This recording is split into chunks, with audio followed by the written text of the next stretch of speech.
Welcome to the Jason Gregor Show on Sports 1440 Orders Nation, YouTube, and Facebook. As always, presented by PlayAlberta.ca, where you can get in the game. And remember, it's Tuesday. Get in for Lotto Max $70 million tonight and 10 max million. So get your tickets. Good luck at PlayAlberta.ca. And we have a loaded show for you today. Aaron Portzline will join us. The final head coach has been wrapped up in the NHL. Dean Evason will be the bench boss for the Columbus Blue Jackets. And we'll talk to Portzline. We know that Jay Woodcroft was one of the finalists, got an interview, but ultimately they elected to go with Dean Evason. Not really much more experience overall, to be honest. So we'll find out, what it was that Don Waddell made him lean towards Dean Evason for this gig. Also, we'll talk a little football. The Elks making some more moves as they try to make changes, improve their team. Dave McCarthy will be by, as always, joins us every Tuesday. We'll hear from Stefen Rosner. We go around the NHL. We'll talk about the Islanders. Are they any better? Like, honestly, I don't know what or where or who the Islanders are, to be honest. Spec will be by. We'll have TR and Ryan's Rants. Also, Jake Lanferman will join us. He, of course, is the head coach of the Riverhawks. Did you know the Riverhawks? After the draft, they lost 6 players. Now, lots of teams around the league lose some because guys get drafted and they have it in their contract that they are able to leave if they want. And, some of them want to go to the team that drafted them right away and get in their system as quick as they can. So that's part of the league. They all know that. The fact that you had 6 players drafted just shows you good recruiting. If you're wondering about the playoff format for the prospects, now they were tied for the Riverhawks. Excuse me, they were tied in the first half, but because if you win the first half, kind of old school, if you win the first half pennant, then you are automatically guaranteed a spot in the postseason. And Wenatchee did that. They won by the slimmest of margins. They basically won it because they had a slightly better home record winning percentage, like by the smallest of margins. So they got in. Both teams were 18-9. Now in the second half, if Wenatchee wins the second half, which currently they're leading, then the team with the next best record would get it. And right now, there's Portland, Nanaimo, and they are tied at 7-6. The Riverhawks, though, are right back. They're 6-7. And hey, they got 3 games. They got playing again then tonight.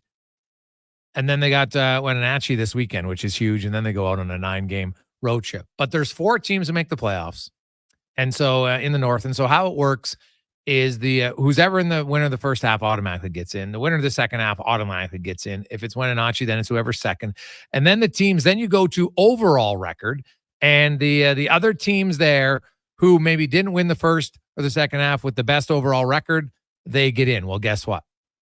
The Edmonton Riverhawks have the second best overall record right now. So even if they don't win the second half, they would need to have 2 teams who weren't one of the teams who win the second half pass them in the standings. And right now they have a 5-game lead on Victoria in that regard. So it's looking pretty good if you're a fan of the playoffs. How the playoff system works, in case you're like, I got to get down there for some playoffs. It's 1 versus 4, 2 versus 3. And the first round's a best of 3 with game 1 being at the home of the lower seed. So if they don't win the first or the second half, then they would start at home for 1 game, and then it would be 2 on the road.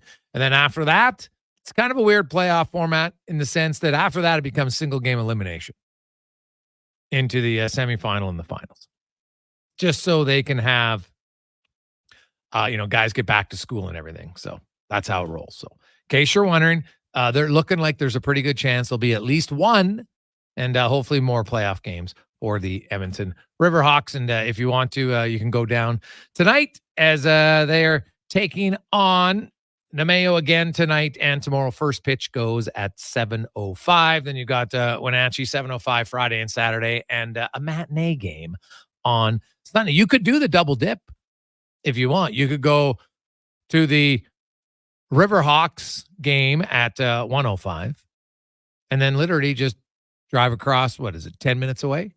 And you could see the Elks taking on the Tiger Cats. Will we see Trey Ford? The Elks did make some moves. I don't know how many people knew, but former first-round pick of the Arizona Cardinals, defensive lineman Robert Nemdici, he was released today. Now, I don't know if he was released due to talent.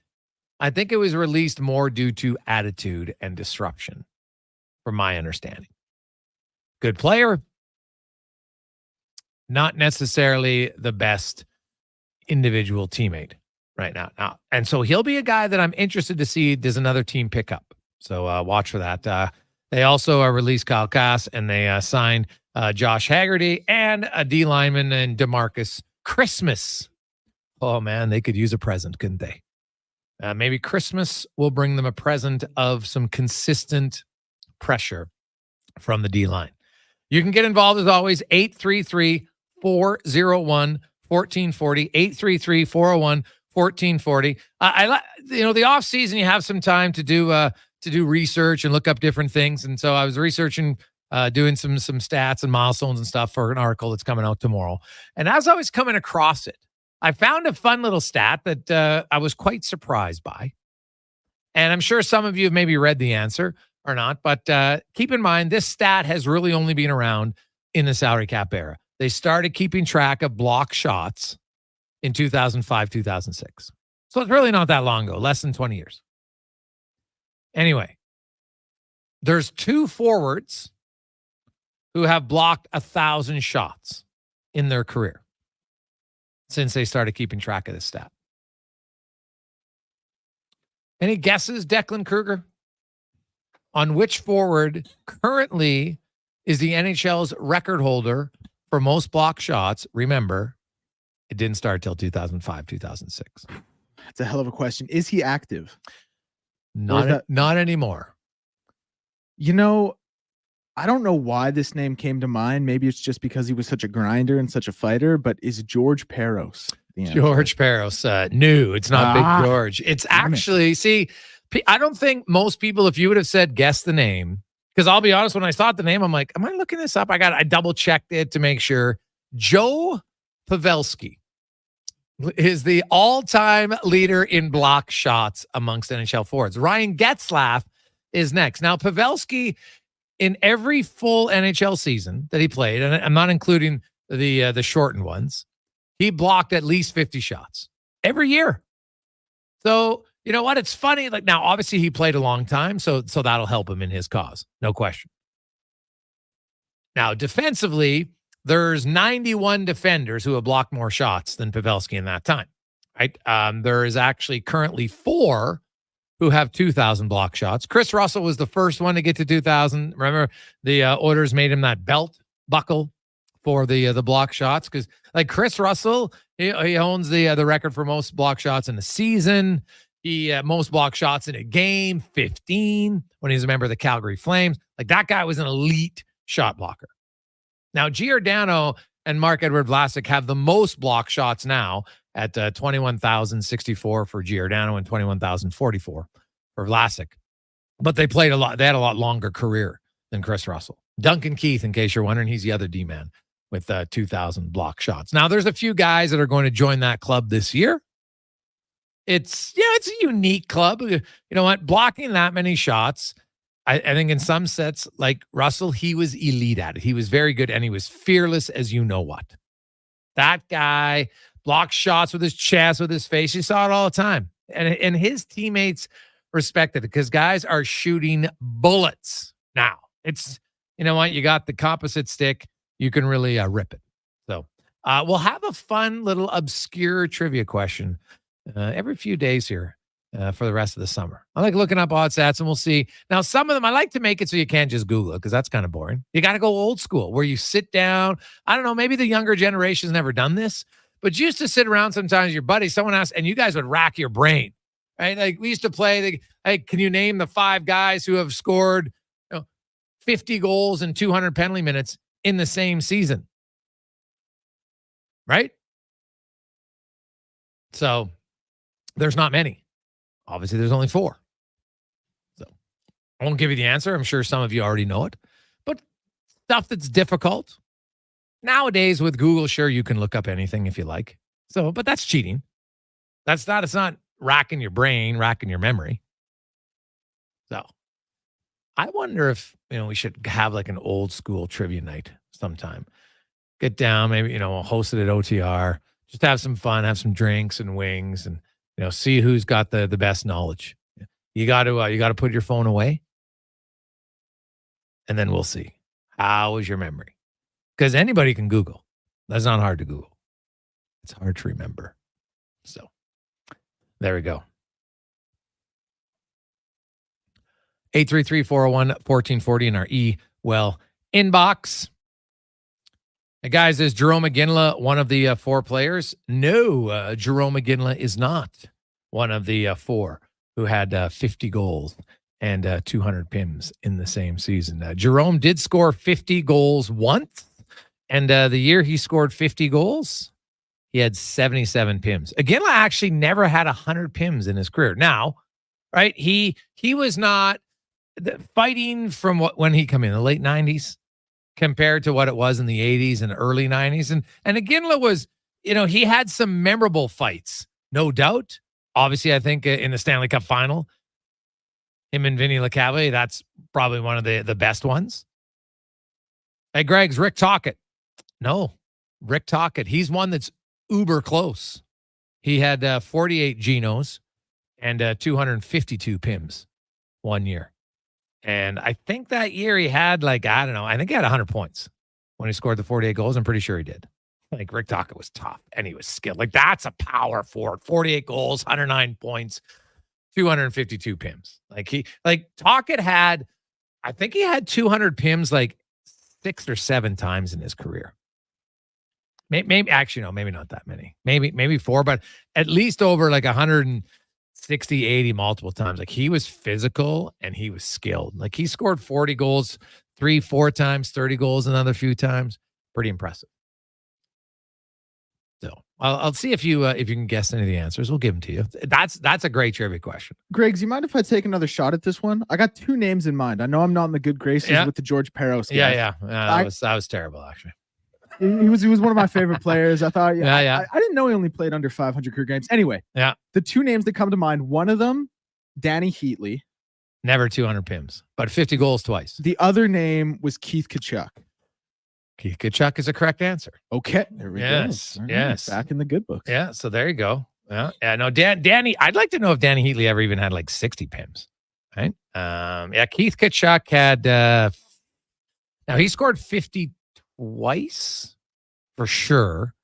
And I think when he scored 50, it was 51 or 2, and he had 230 PIMs. So that's one. If anybody knows any of the other ones, feel free to text in 833-401-1440, 833-401-1440. Some other news. I had a conversation over the weekend, and I'd mentioned this last week. I felt like the next big decision for the Oilers is Paul Coffey coming back to coach. And I know when I talked to Paul at the end of the season, I actually had a conversation with him when he was driving back out east with his son. And, he admitted, you know what, man, I'm a little tired right now. And he was going to take some time to reevaluate. I know the players in their exit meetings all told him they wanted him back, all the defensemen. And Paul Coffey will be coming back as the Oilers defense coach. I think that's great for them. Paul Coffey came in. He challenged them. He supported them. He built up their confidence. I think players in a lot of different ways. I remember Cody Ceci told me that Coffey made the game fun again for him. And remember that Paul Coffey, when he came in, originally, he limited Ceci's minutes a bit. Then he brought him back up. And by the end, Ceci was like, man, I'm having fun again. And I think that's something that, as crazy as it sounds, in pro sports, it's still a game. Yes, there's pressure, but you have to have it where it's fun. And I do know that, Coffey was loving the CC pass in Game 7. Right? That was an elite play where all the You're down 1-0. It's on the road. You're game 7, and boom, a few minutes later, you make that play to spring Janmark. That was a hell of a play. I thought Cody Ceci played very well in the third and fourth round. I understand that there's some elements of his game that people don't love. Fine. I think at times there's some who like they calculate zone exits on paper without understanding, because if there's no back pressure, you're giving up the blue line. Very few teams want their defenseman to stand up at the blue line if there's no back pressure coming. So when you say the zone entries, you can't just do it with zone entries. It has to be zone entries with and without pressure. And then, to me, that would be the next step in the evolution of a better analysis for zone entries. Just my view. Some can disagree, but that's how I view it, because I don't expect the defenseman in today's game to step up on guys very often if there's no back pressure coming, because the players are just so fast. Right? You'd rather retreat and say, hey, you know what? I'm not going to get burnt one-on-one. I got a lot of. I lean forward. I go at the guy. One quick move. Hello. Jock strap in the rafters. That's never a good look. You don't want to be that guy at all. We got a lot of guesses coming in. 833-401-1440. I can tell you Jeremy Roenick is not the answer. Jeremy Roenick did score 50, had 100 points multiple times, but never had the 200 PIMs. Wendell Clark is another popular guess, but Wendell is not correct. Wendell never scored 50, but he did have 200 PIMs multiple times. Right? Cam Neely is another guy that people are guessing. Cam Neely, no. He did score 50 twice, but one year he had 50 goals. I think he had like 54 PIMs. Right? Neely, he was physical earlier in his career.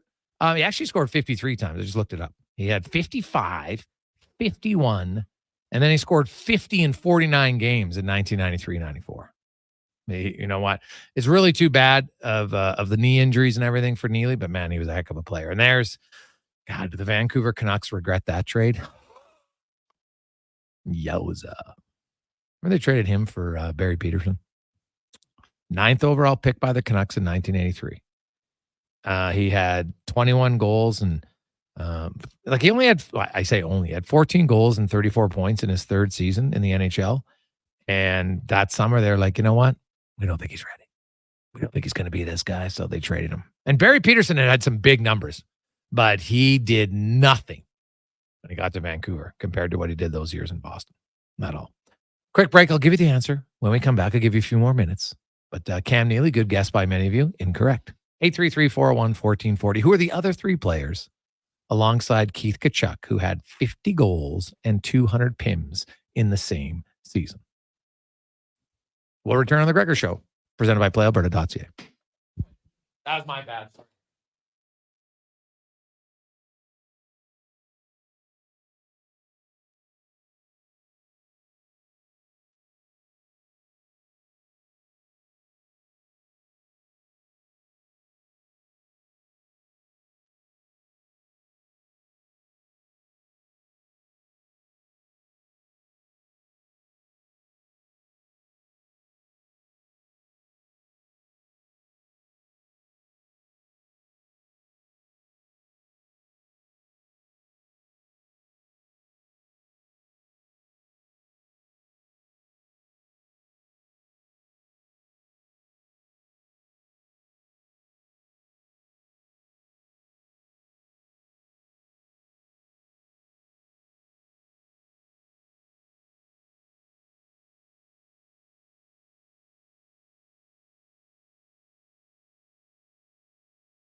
a lovely Tuesday afternoon. So a few of you eventually got the answer.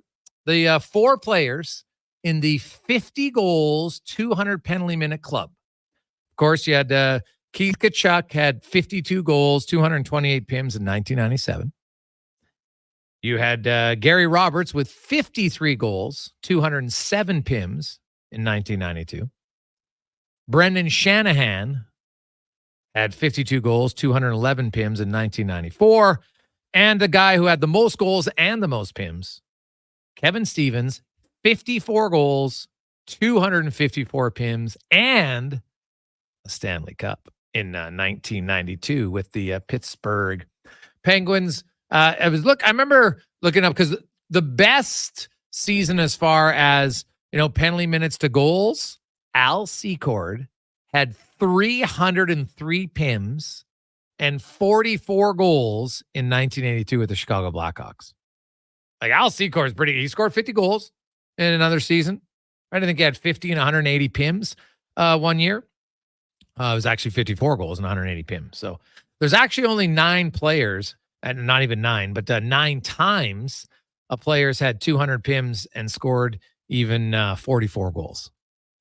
But the closest to get the 5,200 was Rick Tocchet when he had 48 goals and 252 PIMs. Brian Sutter, 46 goals, 254 PIMs. I mentioned Al Secord. Pat Verbeek, the little ball of hate. He had 44 goals and 228 PIMs, and then he had 46 goals and 227 PIMs. He was just a feisty little SOB, old Patty Verbeek. So there you have it, guys who, if we look at power forwards, those are some of them. Physical, tough, with some skill.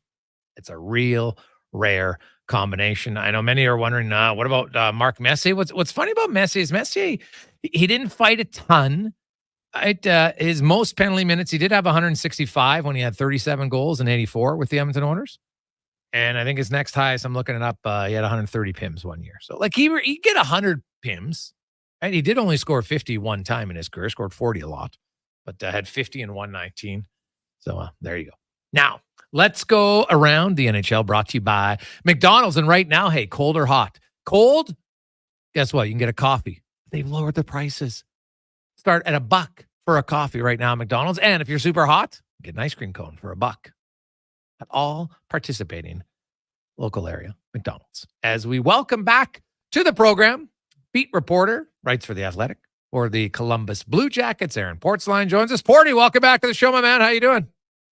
Hey, man, good to be. You know what? I kind of miss the days of the big PIMs, how every team would have 5 guys over 200. Oh, I know. Wasn't it awesome? Oh, it's just a different time. I love that conversation you just had. Yeah. Oh, well, you think about it, when you think of Columbus, who was their most productive goal scorer and rugged player? That is a great question. They've had a lot of pugilists through the years. Yeah. In the early days, Jody Shelley didn't score many goals. Jared Boll didn't either. But the early days, Kevin Dineen was a pretty damn good player. Yeah. It was at the end of his career when he got to Columbus. Rick Nash never fought much. No. I'd say probably Dineen. Yeah. Well, even though he didn't put up big numbers in Columbus, but he had some big seasons early in his career. Oh God, yeah. Did not back down even at the end. When he was number 11 for the Whalers, and playing with Ron Francis, he played hard. I actually just looked it up. And this just shows you different eras. So Columbus, I looked up at guys who scored 30 goals and the most penalty minutes from any Blue Jacket who scored 30 goals. Rick Nash, 95 PIMs when he had 38 goals. He had 87 PIMs when he had 41 goals. Rick Nash, obviously. Boone Jenner's up there.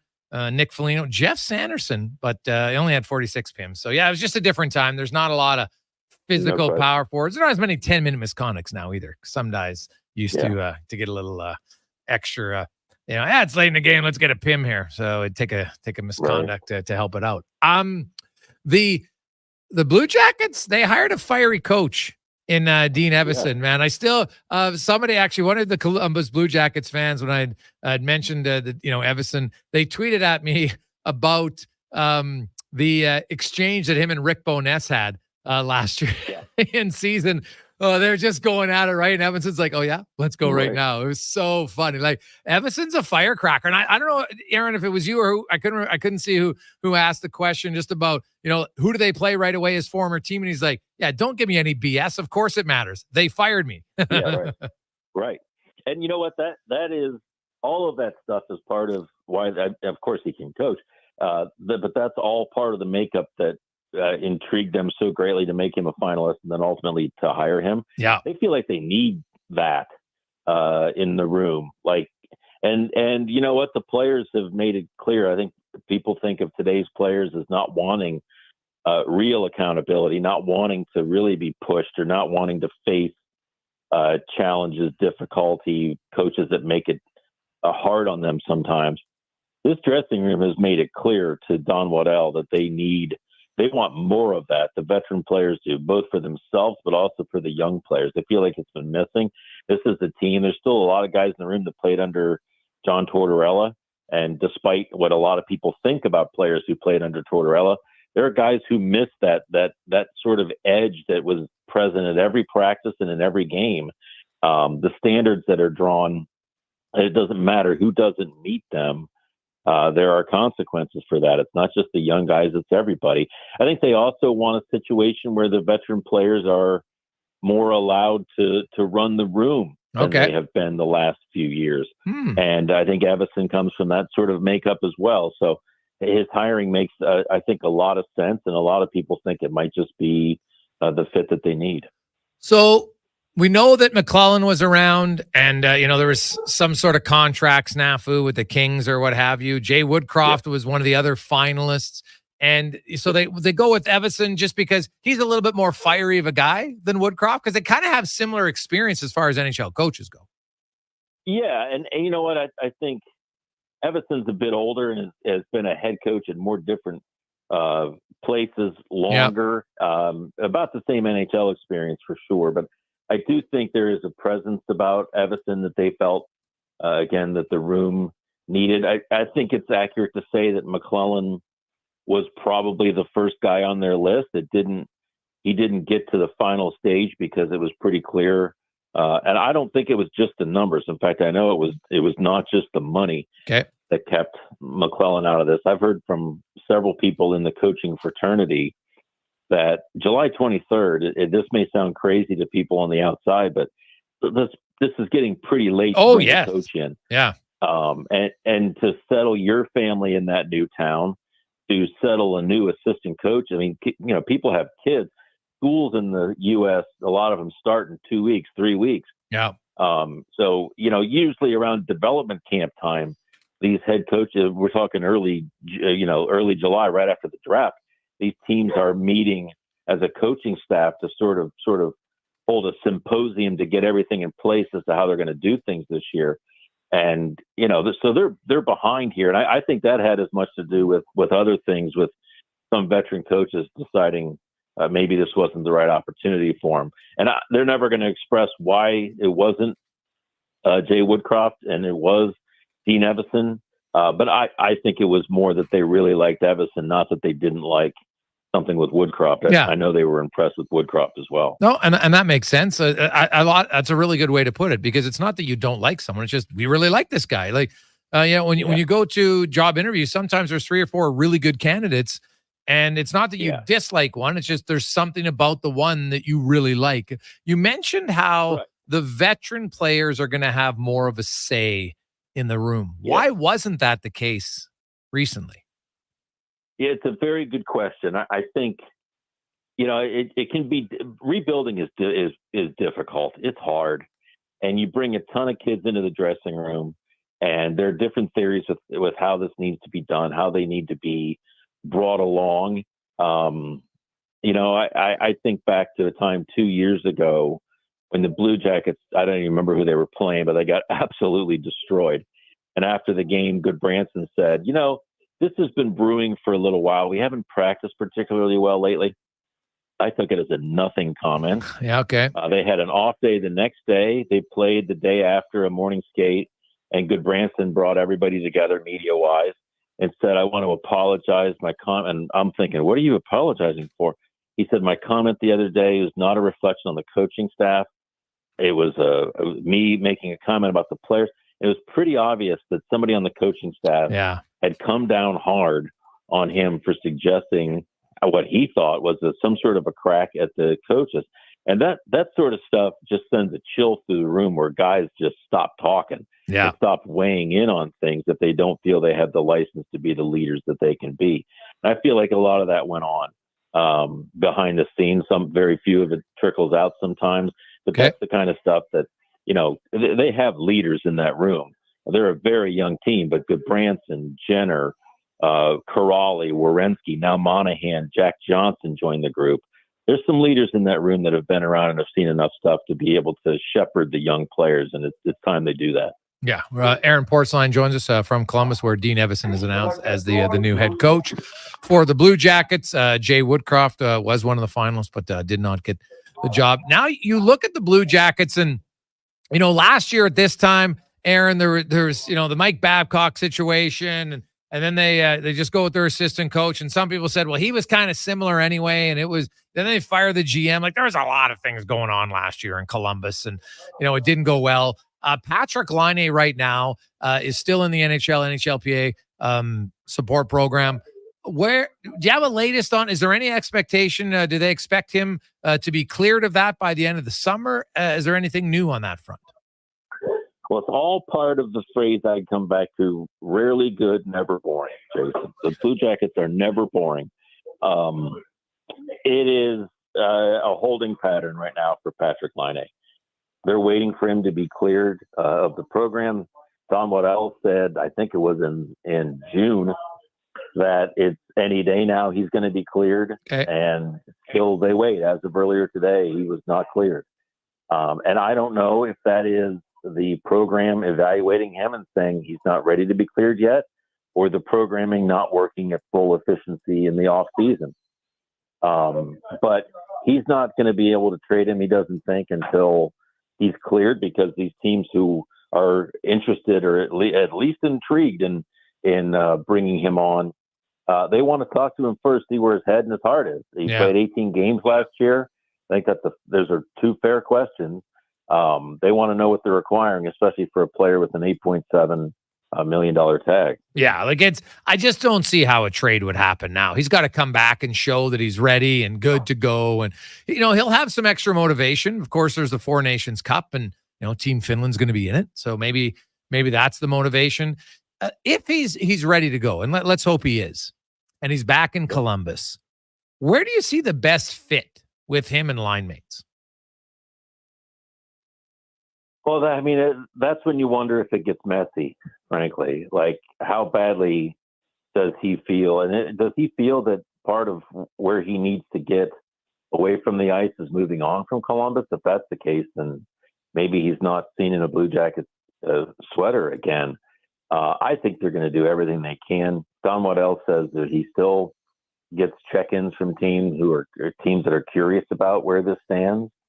So there's still interest out there. It's pretty clear the Blue Jackets are going to have to eat a portion, but maybe a large portion of that contract, or take a bad contract back on a player that they think they can find something useful in. It's not ideal. The draft was the best time. Free agency was the next best time. And now here they sit with August just around the corner, and Laine still in their books. Yeah. So taking or retaining half the salary, I think would be a lot to just give him away. I think they'd rather see, hey, maybe we can salvage him as a player, and, he can salvage us, and then, he becomes an asset that you can move if he still wants to be moved. And that's the other thing. Like, I wonder if, coming back to Columbus, just because of, where he's at right now, if there's a part that, hey, I just need a clean slate. And I can understand that for some people, right? They say, you go into a situation like that, when you come out, you don't want to go back where you were. You want to go somewhere different. So I can see why they'd ask for it, but it might not be that easy. Yeah, I think it's also important to note that it is Laine that requested it to trade, a change of scenery, as they say now. I do think the feeling is mutual. I do think the Blue Jackets feel that they want to play maybe a more direct style. Okay. It just hasn't worked here between Laine and Gaudreau. oil and water. Yeah. I'm not smart enough to know why. I mean, 2 seasons together, Gaudreau's assisted on a grand total of 6 Patrick Laine goals. That's incredible. Those are 2 of your highest paid players. They've been on power plays together. They've been on lines together. That's a great. It doesn't work. Wow. So I don't think they're as desperate to move on as maybe Laine is, but I do think the feeling is mutual. Okay. Well, that is quite the stat, Aaron. Definitely. And what about the goaltending for the Blue Jackets? How much of a question is that? I saw in the Athletic they ranked the Blue Jackets 30th in goaltending tandem in the NHL here recently. Where do you come out on their goaltending? Yeah, well, I mean, it's a gigantic question mark. Elvis Merzlikins has sort of done a gradual slide since his dawn in the NHL. He was better last year, no question about it. Yeah. But still not good enough. This team has been a pretty ragged defensive club too. That has to be mentioned. I think that gets shorn up under Dean Evason. I think that's probably the first concern that they'll have in terms of developing a system. How can we get these young players to defend? That's usually the last thing to come along. And it's hard to hide 5 young guys in the lineup. I mean, this is the NHL. But Don Waddell was clear. They can't trade that contract. He determined that early in his days as the Blue Jackets GM. No, there is no line forming for Elvis Merzlikins at $5.4 million and 3 more years. And they're not going to buy it out because that's 6 years on the books. And they've got a ton of young players coming. This place is not without hope, but they've got a lot of young players. Fantilli's going to need a deal in a couple years. Kent Johnson's up now. Sillinger's up now. Marchenko's up. He's going to get a decent contract, but their next contracts are going to be really substantial if these guys develop the way they think they can. Aaron, great stuff as always, man. I really appreciate it. To have yourself a wonderful day and enjoy the off season. Now maybe you can get some time off. Sounds like a good plan. Jason, thanks for having me. There you go. That's Aaron Portzline, beat reporter for the Columbus Blue Jackets. So Dean Evason gets the final head coaching job to start the season in the National Hockey League. And when you look at NHL head coaches right now, there has been so much change.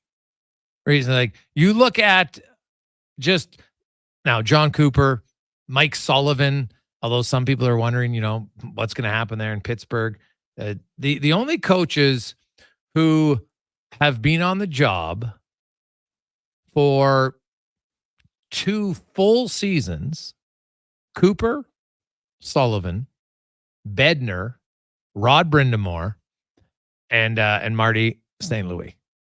Nuts. Well, no, I guess Bruce Cassidy too, right? And Torts, because they have been there for 2 years, but just over, I guess, 2 calendar years now, because they got hired in June of 2022. Paul Maurice, same thing. But look at from the start of so in the last 18 months, Vancouver, Washington, Nashville, Anaheim, Calgary, the Rangers, the Oilers, Minnesota, St. Louis, the Islanders, Kings, Utah. Well, no, not Utah. Buffalo, Ottawa, Toronto, New Jersey, Winnipeg, Seattle, San Jose, Columbus all have new coach. Like, look at when Chris Knobloch got hired. He got hired on November 12th last year. Since he got hired, John Hines, Drew Bannister, Patrick Roy, Jim Hiller, Lindy Ruff, Travis Green, Craig Berube, Sheldon Keefe, Scott Arneal, Dan Bilesma, Ryan Warsofsky, Dean Evason. What are we talking about here? Chris Knobloch isn't even in the bottom 10 longest tenured coaches now in the NHL. And he's only coached 63 games. Like, it's bananas how there's just like this massive changeover in the NHL when it comes to coaches. So you look at teams who get off the slow starts, because somebody's going to. What, is Tampa going to fire John Cooper? Can't see it. Jared Bednar in Colorado, Rod Brindamore in Carolina just signed an extension. Right? Marty St. Louis, no. Bruce Cassidy, well, Vegas, I guess you can never count out Vegas. Like, honestly, like John Dallas, I don't see firing Pete DeBoer. They've been really good. Paul Maurice, no chance. Now, Luke Richardson might be just a ceremonial way, because they're like, wow, we got to get rid of him. I'm like, why? They have had no talent for 2 years. You think coaching is the problem? Like, honestly, they might need to pump the brakes on the quick draw when it comes to head coaches. Because how many of them that you fired were like, oh, wow, this led to great success, right? Knobloch, obviously, things worked out. Paul Maurice in Florida, yeah. But look at all these other teams that are making moves. Like, well, we'll see. Some of them are, it's not long enough to know. But that's crazy that when Knobloch got let go, how many guys have been hired after him? That is, like, he's almost middle of the pack in the NHL. And he's coached 63 games. Quick break. We'll return on the Gregor Show, presented by PlayAlberta.ca, live on Orders Nation, YouTube, and Facebook, as well as Sports 1440 and sports1440.ca. Mr. Rooter sends his daughter to university. You're sure you don't want to go to plumbing school? No, Dad. I want to be a civil engineer so I can plan the sewers. What a dreamer. I have a surprise. Your dad, Mr. Rooter, is going to pay your tuition. Oh, my gosh. Really? Here you go. Oh, coins. Why are they so dirty? Well, it's every coin I ever snaked out of a toilet. You're welcome, sweetheart. Ugh. For an A-plus plumbing experience, call Mr. Rooter.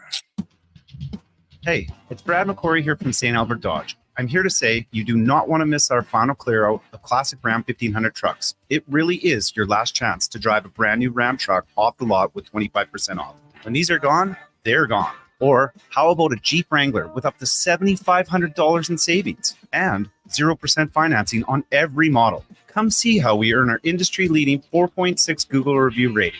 You're going to love how easy it is to do business at St. Albert Dodge. The Brick is serving up incredible deals on items in every department. Find up to 25% off dining and bedroom packages, up to 40% off mattresses, and up to $840 off sectionals and sofas. Find everything you need to outfit your home this summer, from kitchen appliances and dining sets to mattresses and electronics. Take advantage of our amazing block party prices and fun family activities. Some exclusions apply. See in-store for details. The Brick, saving you more. The cheesy burger pizza is back at Papa John's. See what happens when you ask for it? Boom! Finally, it's on the menu again for a limited time. Get all the items in the cheesy burger trio or choose between the large cheesy burger pizza for $18.99, cheesy burger papadilla for $9.99, and bacon cheesy burger papa bites for $8.99. All made with sizzling beef, dilly pickles, ooey gooey cheese, and burger sauce. That's right, burger sauce. Get it before it's gone. Better ingredients, better pizza. Better get you some cheesy burger pizza at Papa John's. You've got a go-to coffee spot, a trusted barber, even a lucky game day jersey. But when it's about looking your absolute best, there's only one name you need. Mr. Dirk. Family run since 1939. We're experts in crafting impeccable tailor-made suits and offering a wide variety of everyday styles. Pair that with personalized one-on-one fittings and the convenience of on-site tailoring. Mr. Dirk elevates your style game. Visit our Edmonton store or explore MrDirk.com. Score big on style with Mr. Dirk. Hey, it's Scott from Sherwood and St. Albert Dodge. It's our final clear out of classic Ram 1500 trucks, and I do mean final. This is your last chance to get 25% off a brand new Ram truck. We still have some inventory left, but when they're gone, they're really gone. Or get an iconic Jeep Wrangler with up to $7,500 off. 0% financing available on every model. And we have a couple of the rare 500 horsepower 392 Wranglers in stock now. St. Albert and Sherwood Dodge, Edmonton's best rated Ram and Jeep dealers.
With you on Sports 1440, Orders Nation, YouTube, and Face. I think we could have a whole show of fun random trivia.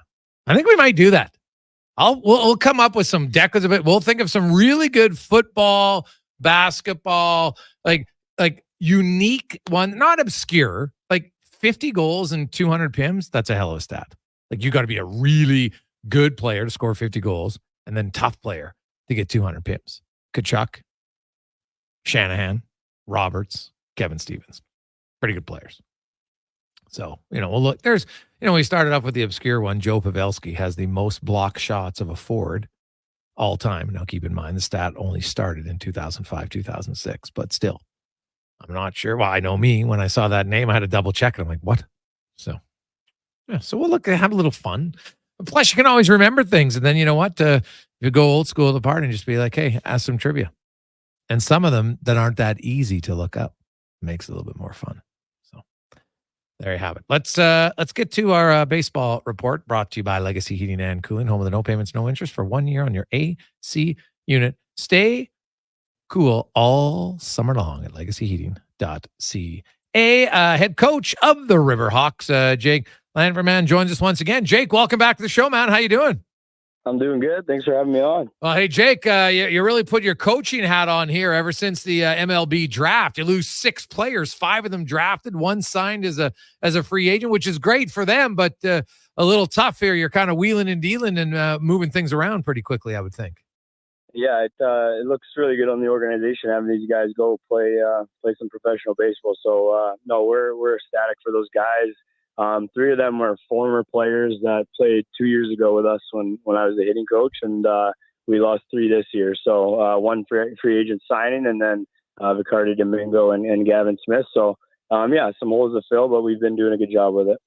So you look at your team where you're at now, and of course you got 2 games left against Nanaimo here tonight and tomorrow, and you're right in the thick of it when you look at the playoff picture, right? You lost on a very odd home winning percentage point in the first half, and you're right there in the mix. Whether you win or finish second in the second half, it's more so what your overall record is. How would you feel the second half has gone for your team thus far through 13 games?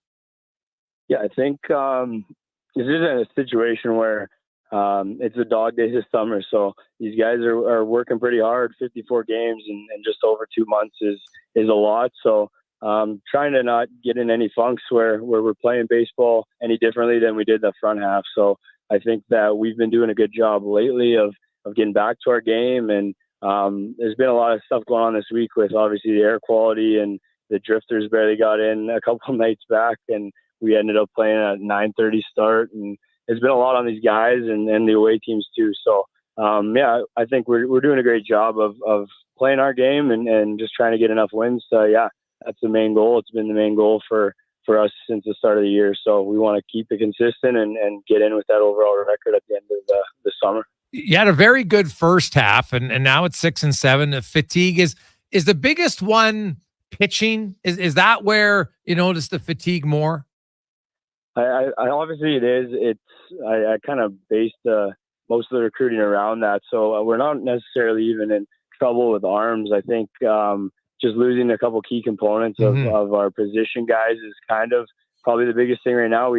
So obviously Tommy signed as a free agent with the Oakland Athletics, so he's not with us anymore. And one of our catchers actually had a medical emergency, so he's got to kind of get ready for school. He went back home, Jack Giordano. So okay. Now we kind of got one catcher that I know we have a good handful of games left. So that's kind of my job to get another catcher in here soon and make sure we're not overworking him. But it's more like that, the little things, obviously arms and having quality arms. But in the next week and two, we do lose probably 3 or 4 more pretty critical pieces that are heading back to school or prepping too. Jake Lanferman joins us, head coach of the Riverhawks. So, Jake, with all that, when you're down to one catcher, that's a tough position. So, what's the plan here? Do you rotate? I'm assuming you got some other guys who can catch, but it's a very important position. I'm sure there's guys who can play the defensive side of it, but how many of them can call the game? Yeah, that too. On top of it, we're in a good spot. We have, like, with our local college program here, Carlos Hernandez is a guy that I coach in the springtime. He goes to Nate, and he does his schooling there. So he's actually a guy we have on the bench, and okay. I'd be really comfortable putting him in the game. I know he can compete at that level, but yeah, that's exactly what you're saying is the pitch calling and those kind of things that are very for the average fan, underestimated as a catcher. That's probably one of the most important parts of it, right? In understanding your pitcher and what kind of arsenal we're going at certain guys and scouting reports. So there's a lot more to it, and that is such a pivotal position on the field that people kind of undervalue sometimes. Looking at your next two home games here, and then I know Wenatchee, of course, is a very good team, but you look at Nanaimo, and tonight, when you look at for them going on the mound, what's the key? How much more accurate of a scouting report do you have now that you've seen these guys a lot more? Yeah, we've already faced a lot of these guys when we played them early on, so I'm not sure about his name. We already got the report out, though. It's a big lefty, I think, tonight, 6 foot. We give the guys kind of information through, it's called 643 charts, and it gives us a lot of info on pitch selection, what he throws in counts, hot zones, cold zones. So it's kind of cool that we can get all that info to these guys. Sometimes we'll have hitters meetings in which we go over, hey, this is our plan of attack, this is our approach.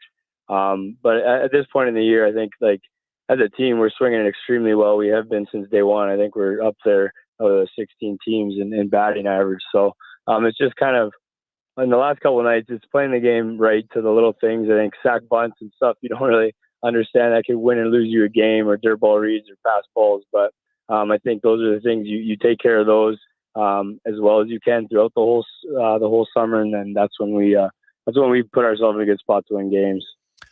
Looking at that scouting report, and you say, hey, if our team's swinging the bats well, as a coach, is less information better at times when guys are feeling it? Or, do you just look for maybe one tendency on a pitcher?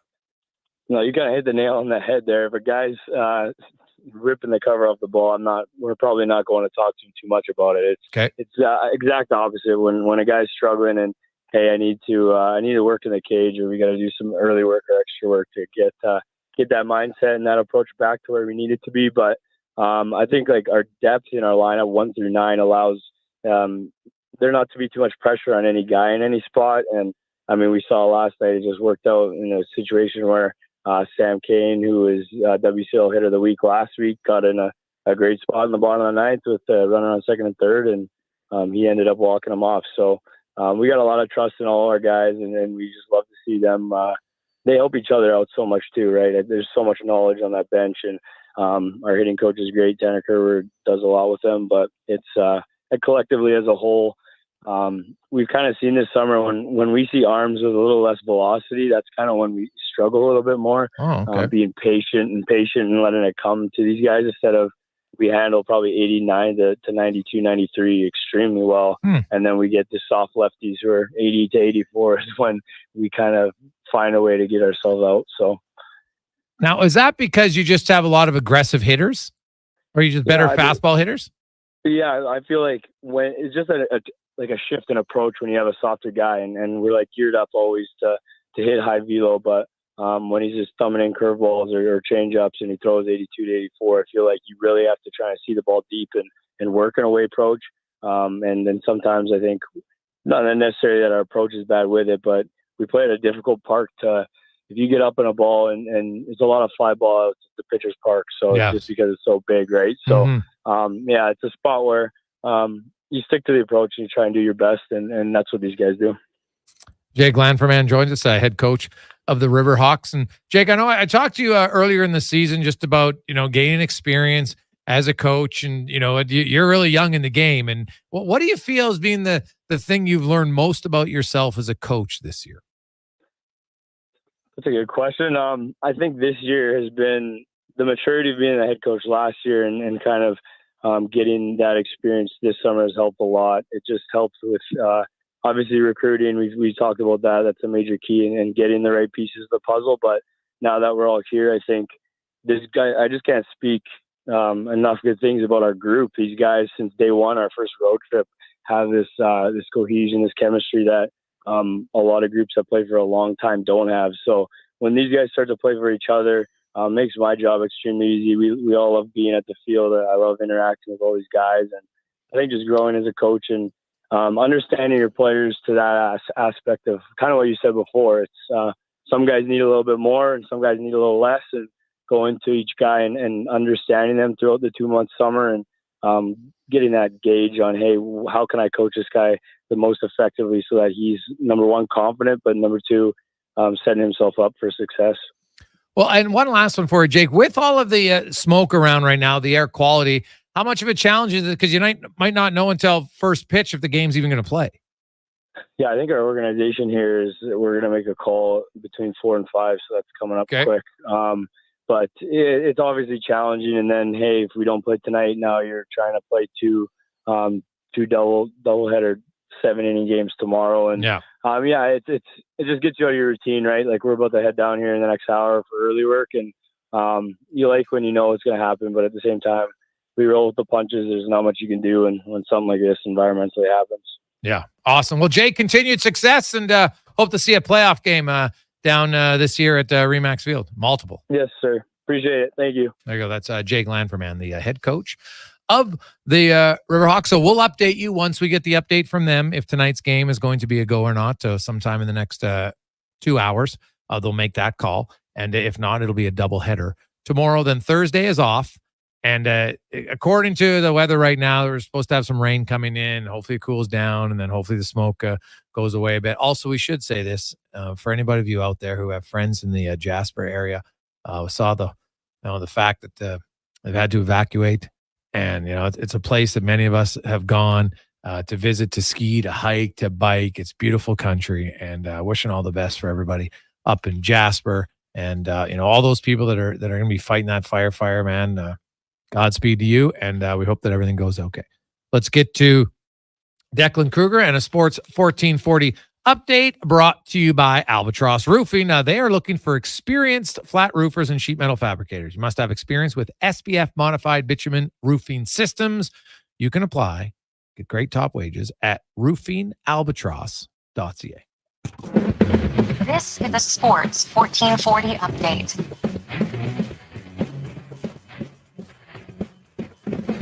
And for your Sports 1440 update, we start with the Edmonton Elks, as the Edmonton Elks have signed national defensive back Josh Haggerty and American defensive lineman DeMarcus Christmas. The Elks have also additionally released Robert Mdici, a member of the defensive line, and Kyle Gass, a former defensive back. Mdici suited up in 4 games for the Elks this season, where he had 7 tackles and 2 sacks, while Kyle Gass did not see any game action this season for the Elks. Other CFL news as we roll into Week 8 on Thursday, Cody Fajardo is doubtful, and AJ Ouellette is out as the Owls battle the Riders. News around the NHL world as Kyle Dubas and Julien Brisebois have been added to Team Canada's management group for the Four Nations face-off set for February. The Leafs have re-upped restricted free agent forward Connor Dewar on a 1-year deal worth $1.18 million, and the Sabres have avoided arbitration as they sign newly added restricted free agent Beck Malenstein to a 2-year, $2.7 million deal. MLB action gets going at 4:40 today with 3 games: the Orioles and Marlins, Tigers and Guardians, and Cardinals and Pirates. Later on in the day, we will see the Toronto Blue Jays hosting the Tampa Bay Rays. It'll be Jose Barrios on the mound in that one, and it will be a 5:07 first pitch. Other games in the majors include the Cincinnati Reds and Atlanta Braves, Diamondbacks and Royals, and the late game will see the Giants in LA taking on the Dodgers. News out of the NFL world as the 49ers fully intend for Brandon Ayuk to remain with the club, as he will report for training camp, and Hassan Reddick will not be attending Jets training camp until a new deal is reached.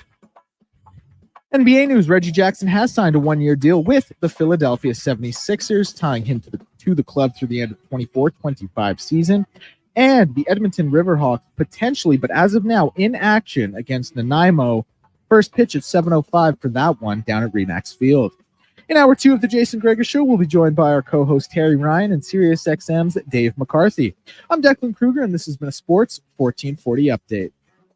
Sports 1440, a Stingray radio station broadcasting on Treaty 6 territory. Download the free iHeartRadio app and listen to CKJR wherever you go. Rule number 62. Never miss a free pancake breakfast. It's unheard of and, frankly, a little upsetting. Summer in Alberta has its own set of rules. And if you're looking to add a little extra fun, Play Alberta has it all. Use promo code SUMMER to snag a $50 casino bonus for casino, instants, and live dealer with your next deposit. Get ready for promotions throughout the summer to help you make the most of those sunny Alberta days, because we all know they don't last long enough. Bonus terms and conditions apply.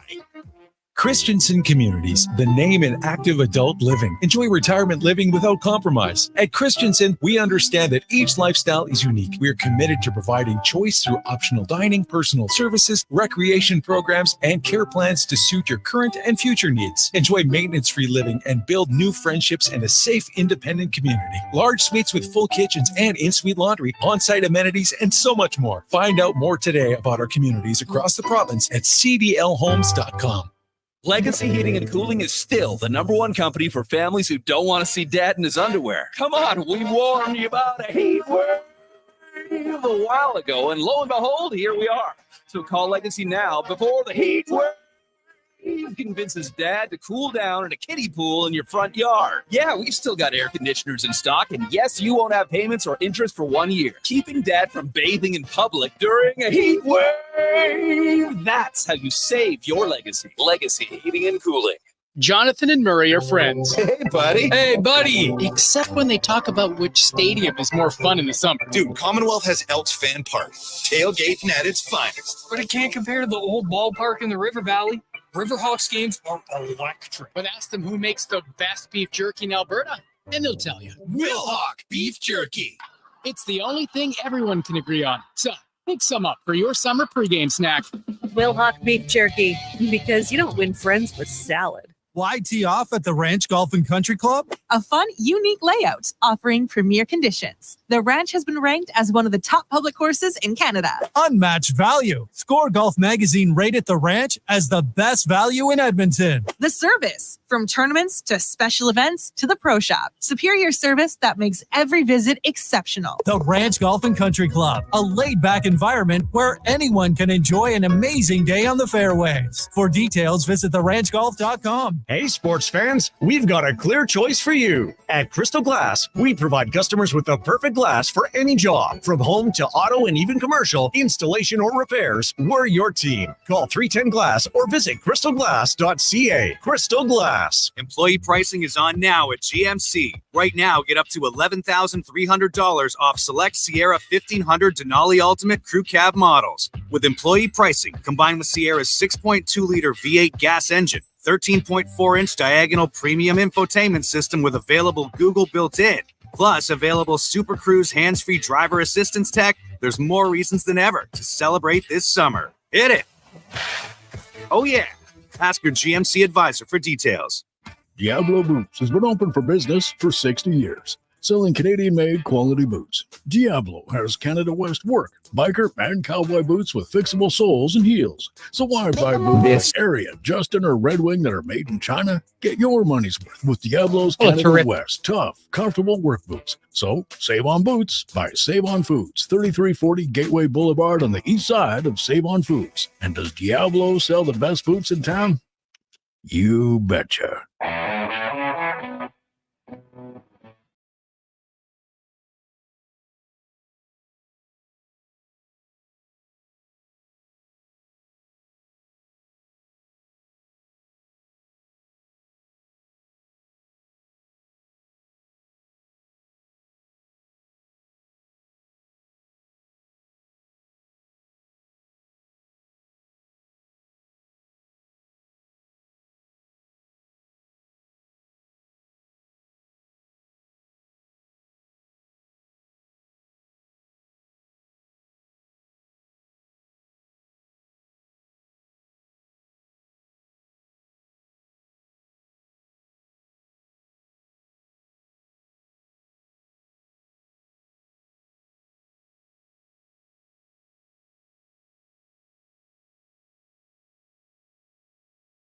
Jason Gregor, Declan Cougar with you on Sports 1440, Orders Nation, YouTube, and Facebook. The D-Man Donovan is running things over there. We always appreciate you listening, watching, streaming, watching at Orders Nation, Facebook and YouTube, of course, on Twitter, Instagram. You're listening at sports1440.ca. You've got the app. Maybe you're streaming at sports1440.ca. We love it. So thank you very much. However you consume the show, we love it. We, of course, are Edmonton's only 24/7 sports radio station in the city. It's great. I love it. It's growing. Got new things coming. Can't wait. Now, we welcome back to the show. We can never wait for this. It's always excitement, energetic, as we welcome to the program former first-round draft pick. Well, I guess I should say first-round draft pick. He's not a former because you're always a first-rounder, but it was in 1995. Now he's a two-time author, stars in the TV show Shoresy, and is currently a semi-professional on the golf tournament circuit. Seems like every week he's in a golf tournament. Terry Ryan joins us. TR, how you doing? I'm all right. Yeah, just got back from Mill River Resort in PEI, and that was awesome. It's usually I go to these things and they're one-day events. You know, we raise money for some cause or another, but in this case, it's 4 days. So I was there for 3 of them, and it's Wednesday, Thursday, Friday, Saturday. You golf, and afterwards there's a little half-hour, an hour break, and you all meet for a banquet, and there's a hot stove every night. So it'll be Chris Nilan and Larry Robinson. You might have the Trailer Park Boys. A few of the others from Shoresy were there. Nat or Tassia Tallis, Blair Lamora, Andrew Ansonen was there, Jonathan Diaby, Dolo. And some of them interchanged. Some are there for 2 or 3 days. My buddy David Ling, Dion Phaneuf was there. It's just I wouldn't know how many. I go to those things and I'm often in awe of the guests, but in this time, really, I don't talk a lot, if you can believe that. I go to these things and there's so many stories going around that it's easy to just absorb them. And, you have a few drinks and a long day's journey turns into night 3 days in a row. What was your favorite story you picked up this past week? Oh, definitely Larry Robinson remembered playing against my father in junior. I was because that was only... My dad went up his first year, played 3 years junior. Right now, my dad's third year junior they were all with the Hamilton Red Wings. But in his final year, he tied Paul Henderson for the record, 49 goals. And Paul Henderson was at his last 3 games, and he couldn't do it. He didn't get 50. But anyway, they had 49. That was his last year. His first year, he went up, really struggled before Christmas, had like 2 goals, but he had like 23 after Christmas, and then had in the 40s 2 years in a row. So Robinson was there for the first year. And he didn't just say that. He approached me. Well, I approached him, Mr. Robinson, can I have an autograph, first of all? But after that, he said, "Are you the Terry Ryan, from Newfoundland?" I always assumed that Terry would have been your father. I said, yeah. So he remembered. That was the coolest part. And Peter Mahavlich also, he played in Hamilton like 3 years before my dad. So he was aware, I guess he knew of the alumni back in the day. So that was pretty cool to tell stories about my dad with a couple of guys that are Canadian legends, not just Habs legends. These guys are massive influences on me growing up, if nothing else, and my buddies and everything else. So that I think was the coolest part of the whole experience. But a close second would be meeting and chatting with Rob Wells, who plays Ricky on Trailer Park Boys. Yeah, I saw that. Yeah. I'd met him before, but this was different. We sat down and had a couple of beers and talked about, just the whole process. And it's a small world, like the hockey world. It's hard to explain because there's no hockey DB. There is an IMDb, but everybody's not on there.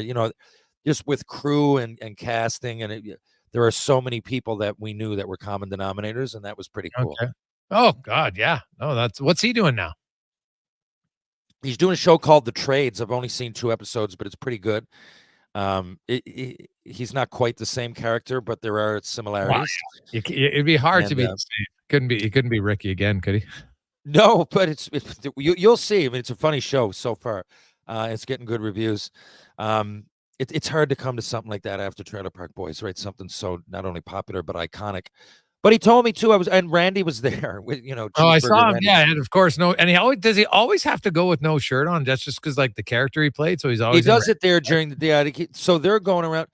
So we're all golfing and golfing with a group. A group bids on me, like I said, and then I go and golf with them, and we tell stories and we have a great time. And the groups that got me this weekend were just awesome. We had common denominators. We knew some people, like they'll be friends for life, right? You never really know. But anyway, but some of them, like the other Shoresy, the other people there from Shoresy, Randy, there's a few more that are just like driving around hole to hole. Oh, okay. With you, tell a story, maybe help with some of the fundraisers at each hole, So that's what he's doing. He's literally in character. Whereas Ricky being Rob Wells. He's golfing. He's Rob Wells. I'll take a picture as Ricky. But Randy's often in character. But his name is Patrick. God, I can't remember. I think it's O'Flaherty, but maybe not. Patrick, whatever. His first name is Patrick. So we were outside, and they were telling some stories. And I'd always wondered. I never really knew, So they came up. I thought they said Dalhousie, but they came up through college together.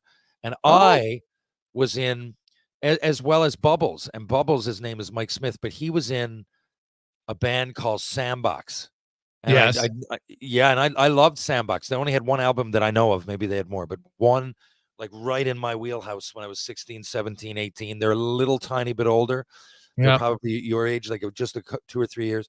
And anyway, so we told stories about that and how they would go and watch Sandbox. I'm like, yeah, me too. Because Trailer Park Boys came like right after that. And anyway, so it was nice to our histories were like interwoven all the way up without us really knowing about it, just knowing people and fans of certain bands and everything. But then literally in the film world, like working with people that behind the scenes that, are common denominators that we didn't know. So that was really cool. And to be honest with you, I was there for 3 nights, and those stories I just told you took up 2 full nights. Like I was speaking with them forever. I was a sponge. It was pretty unreal. And the weather was just perfect. It was blue sky every night. There was barely any wind, and watch the sun go down as we told stories. It was like a bit of Canadiana. Usually these things are more hockey than not, but there was some hockey players there, but like Laurie Kane, legendary golfer, people like that, right? Like it was just people that you probably won't come across otherwise. Terry, do you find it, do more people ask you about Shoresy than hockey? That's a great question.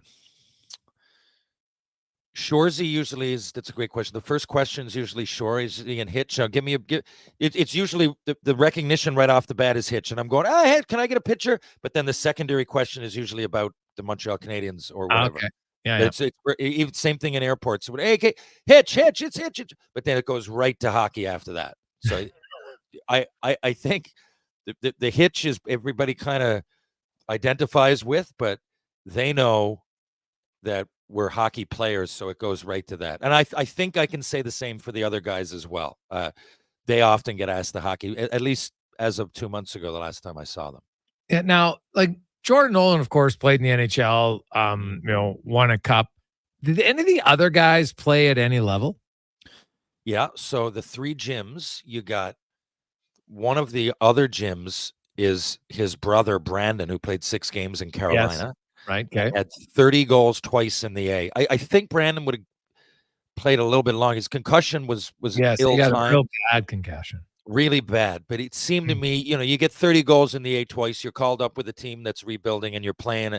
It seems to me he at least would have played longer. But at least, like I said, he got there. And then the third gym is John Morasti, Nasty Morasti. Now he's a legendary, I would think. But he doesn't have any NHL games. But Morasti's like one of the most well-known AHL fighters of all time. Yeah. And then KHL a little bit too. And then, he came out of the Quebec Senior League. I mean, it's not just how tough he is, it's how he got there. Yeah. And, he's an ex-Tri-City American too, by the way. We're going back to Drop the Puck October 5th. And then there's... The 2 of you are going? Yeah, we're going to go back, Drop the Puck. Okay. Yeah. He played a year there in right after, like 3 years after I did. And then you got Jonathan Diaby, who plays Dolo. He's a 3rd-round pick to Nashville. He was a he was a QMJHL All-Star. Oh, wow. Yeah, he's great play. Like, and we play enough there. We're skating just to see, like he's really tall and he's a good, I won't say great, but I looked at his stats like a real good player. And it was a good pro. Like you said, he had to make a decision. Jolo said, by his 3rd year, he was a little disheartened and just, he knew he had all that rapping, that comes from somewhere. It's one thing to be rap, but most of it was words on paper. And he would just find himself to be, he said, I just knew I was part of the artistic. As time went on, hockey was coming further away. My head was in it because I had to play it. It's his words, but he said, he realized that he was somewhat of an artist and just fell in love with rapping. And then you've got Andrew Ansonen, who plays Goody. Andrew was 3 years junior A, Kanawaki, maybe. And then it became really good hockey player. We skate enough there to know. And you look, he's a two-way. And he said, he would have pursued it further. He was 19, wasn't sure if he was going to get a scholarship, but he became a real good MMA fighter. Andrew the Cannon Ansonen is his calling, and he's real good at it. And then he got into acting with us and figured, it's probably a little bit safer.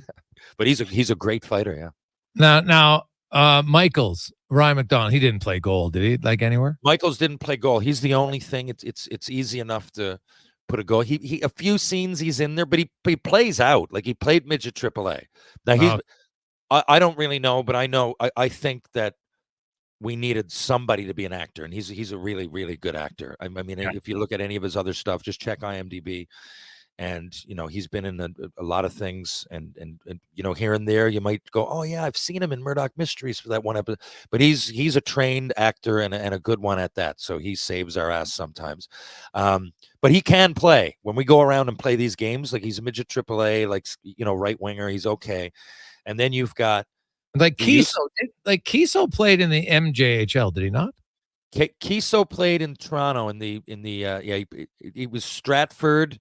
And then he was literally with Lillooet, so he was junior B and junior A. But if we're skating around, Kiso must have, like he says, he goes, once the game started, I didn't have a head for it. Like, I don't know what his hockey IQ is, but he can really skate. And when we're playing, like, he looks totally normal. Like, if you were to say, pick out the guy who didn't play pro, you'd never pick him.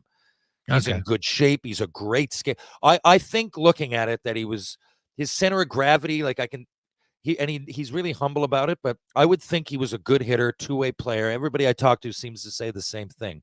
Like he was a solid third liner wherever he played, minor hockey, wherever. He was never a first liner and he was never a fourth liner. And, he went to junior A.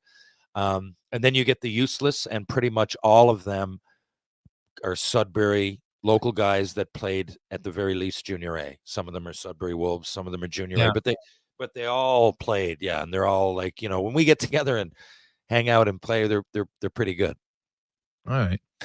Jason Gregor, Terry Ryan with you on Sports 1440, Oilers Nation, YouTube, and Facebook. We'll return. Dave McCarthy will join us. We got lots, actually, surprising, lots to discuss in the NHL. And we'll see if TR, were you listening to the first hour of the show by chance? No, and that's I okay. wasn't. Okay, good. Even better. I was on the ice, actually. What happened? Oh, we're gonna have a fun trivia. We'll see if you know your trivia next on the Gregor Show, presented by PlayAlberta.ca. Sure. Cars Edmonton gives you choice to match. Right now, lease a 2024 Volvo XC90 from 0% for qualifying loyal customers. Or save $7,000 on all new 2024 XC60 recharge plug-in hybrid models. All demo vehicles come with a free 10-year, 1 million kilometer warranty. No matter what you decide this summer will become, your first choice is Volvo Cars Edmonton. VolvoCarsEdmonton.com, 1205 101 Street Southwest.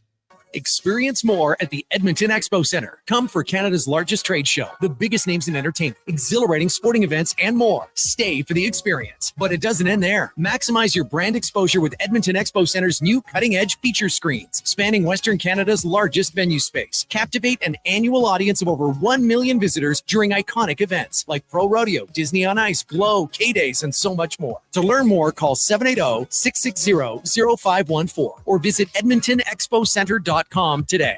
You adore your Audi, value your Volkswagen, baby your Beamer. But some of that love fades when repairs take several days and tons of cash for the dealership to do their magic.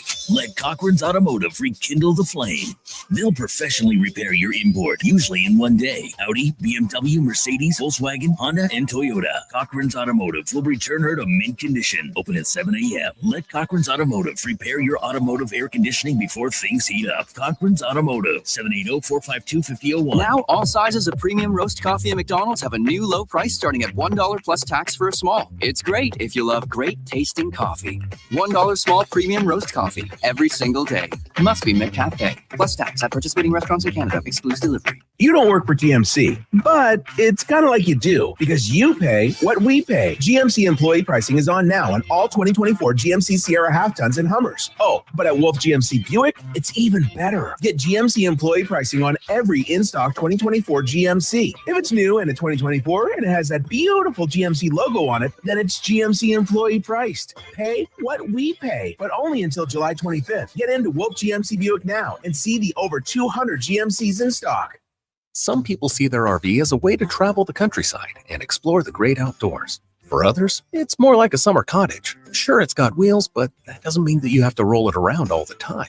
And I know someone who uses his RV exactly like this. It's Rick Showers from No Bull RV. Hey Rick, when was the last time you hooked up your trailer and took it somewhere? Been years, Bob. You just leave it in one place? Well, you have to see our campsite. It's near Seba Beach. There's lots of privacy. It's a heavily wooded area, but very close to the lake, with full water and electrical hookup.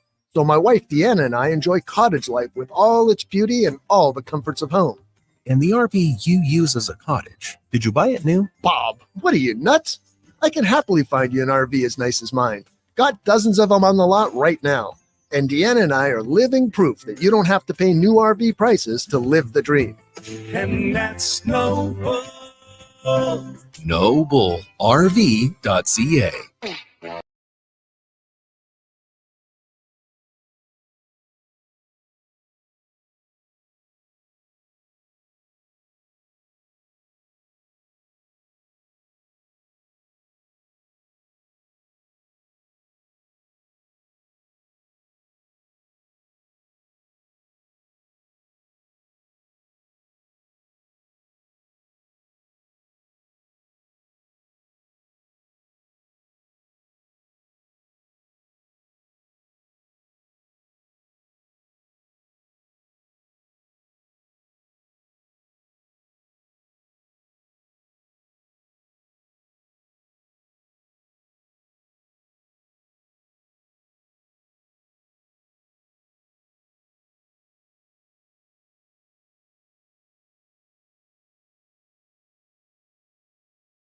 Terry Ryan on a hot Tuesday. Hopefully a reprieve is coming later this week. So man, it would be great if we could have like massive showers up in Jasper right now because not good. They're on evacuation right now with fires getting closer to that wonderful town. So hopefully they're able to curb that somehow. It is now time to get to our big guest of the day, brought to you by Silent Rides Charter Company, one of Alberta's premier bus charter companies with state-of-the-art motor coaches that will safely take you or your group to your next destination. Book your ride now at silentrides.ca as we welcome back to the program Dave McCarthy from SiriusXM. Davey, how you doing? Oh, I'm good, boys. I have to say, Jason, I happened to hear your dissertation on yesterday's show about secondary assists, and I don't know if I have agreed with anything more in my entire life than I did with what you had to say. When did secondary assists start to get crapped all over? I don't understand that. I think it was from people, tall foreheads, who 5 to 8 years ago thought they began to outsmart the game. If you watch plays, oftentimes the actual play that leads to the goal is made by the guy who gets secondary assist. So you make a great play, you find a seam, you slide it over, some guy with his stick in the rafters hammers it toward the net, and buddy in front tips it. And you're meaning to tell me that the guy who got the secondary assist means nothing? Nonsense. It was the best. I totally agree with it, and I've had it with the crapping on the secondary assists. Yeah, it's kind of an odd thing to me. I found it hit its peak here in Edmonton when Tyson Barrie was getting lots of them, and I'm like, okay, well, when Evan Bouchard got lots, I didn't hear the same complaints. So just admit you don't like the player, that's fine. Right. But don't try to stretch. Like there's lots of secondary assists that start the entire play, and they're massively important. I'm sure TR would agree with that. Yeah, and they've always been kept. You're like, come on. So going to assists happens every time. Every time it's gone back as far as, well, I don't actually know that, but it's gone back as long as we keep these records, goals and assists. So why not keep it going? And obviously, I mean, you got to game the zone. I bet you half of them are directly responsible for the goal. Oh, yeah, there's lots of key plays made by a secondary assist guy. No question. Davey, what do you make of the Columbus Blue Jackets? They elect to go with Dean Evason, who is definitely a fiery guy. I loved his opening press conference when he talked about, yeah, of course that game against Minnesota is going to, they fired me. Like, I've liked it a lot more now. I kind of think it's a dumb question because, of course, it means something. Some guys will try to give you the PG answer, but I like his honesty. He's like, yeah, of course it's going to mean a little extra juice to me. They fired me. And you know what? I would guess his pregame speech is going to be about that, and guys will be fired up. Well, yeah, coach, we'll try to win it for you to screw them over. Yeah. Honestly, every time I ask a guy a question of that nature when it comes to playing against your former team or whatever it might be, and sometimes that's not the right question. If there was no, disamicable divorce, yes, then fine, it's not relevant. But, if a team fired you as a head coach, or, a team that, like, for instance, Jonathan Huberdeau in Florida trade, you mean to tell me that meant nothing to him the first time he played the Florida Panthers? Sometimes that is the right question. And then when the guy gives you the, it's just another game. Come on, man. Like, there's a human being inside there. You have to admit that it means a little bit more to you than, for in Dean Evason's case, a game against the San Jose Sharks on a Tuesday night in November.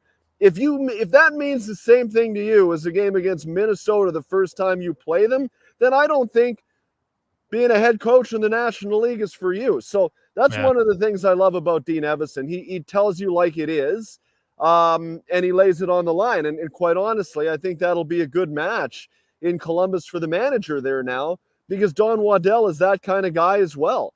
He lays it on the line. He doesn't beat around the bush. I remember 2 years ago, or maybe it was 3 years ago now. No, 2, I think, whatever it was. I had him on my show in late August.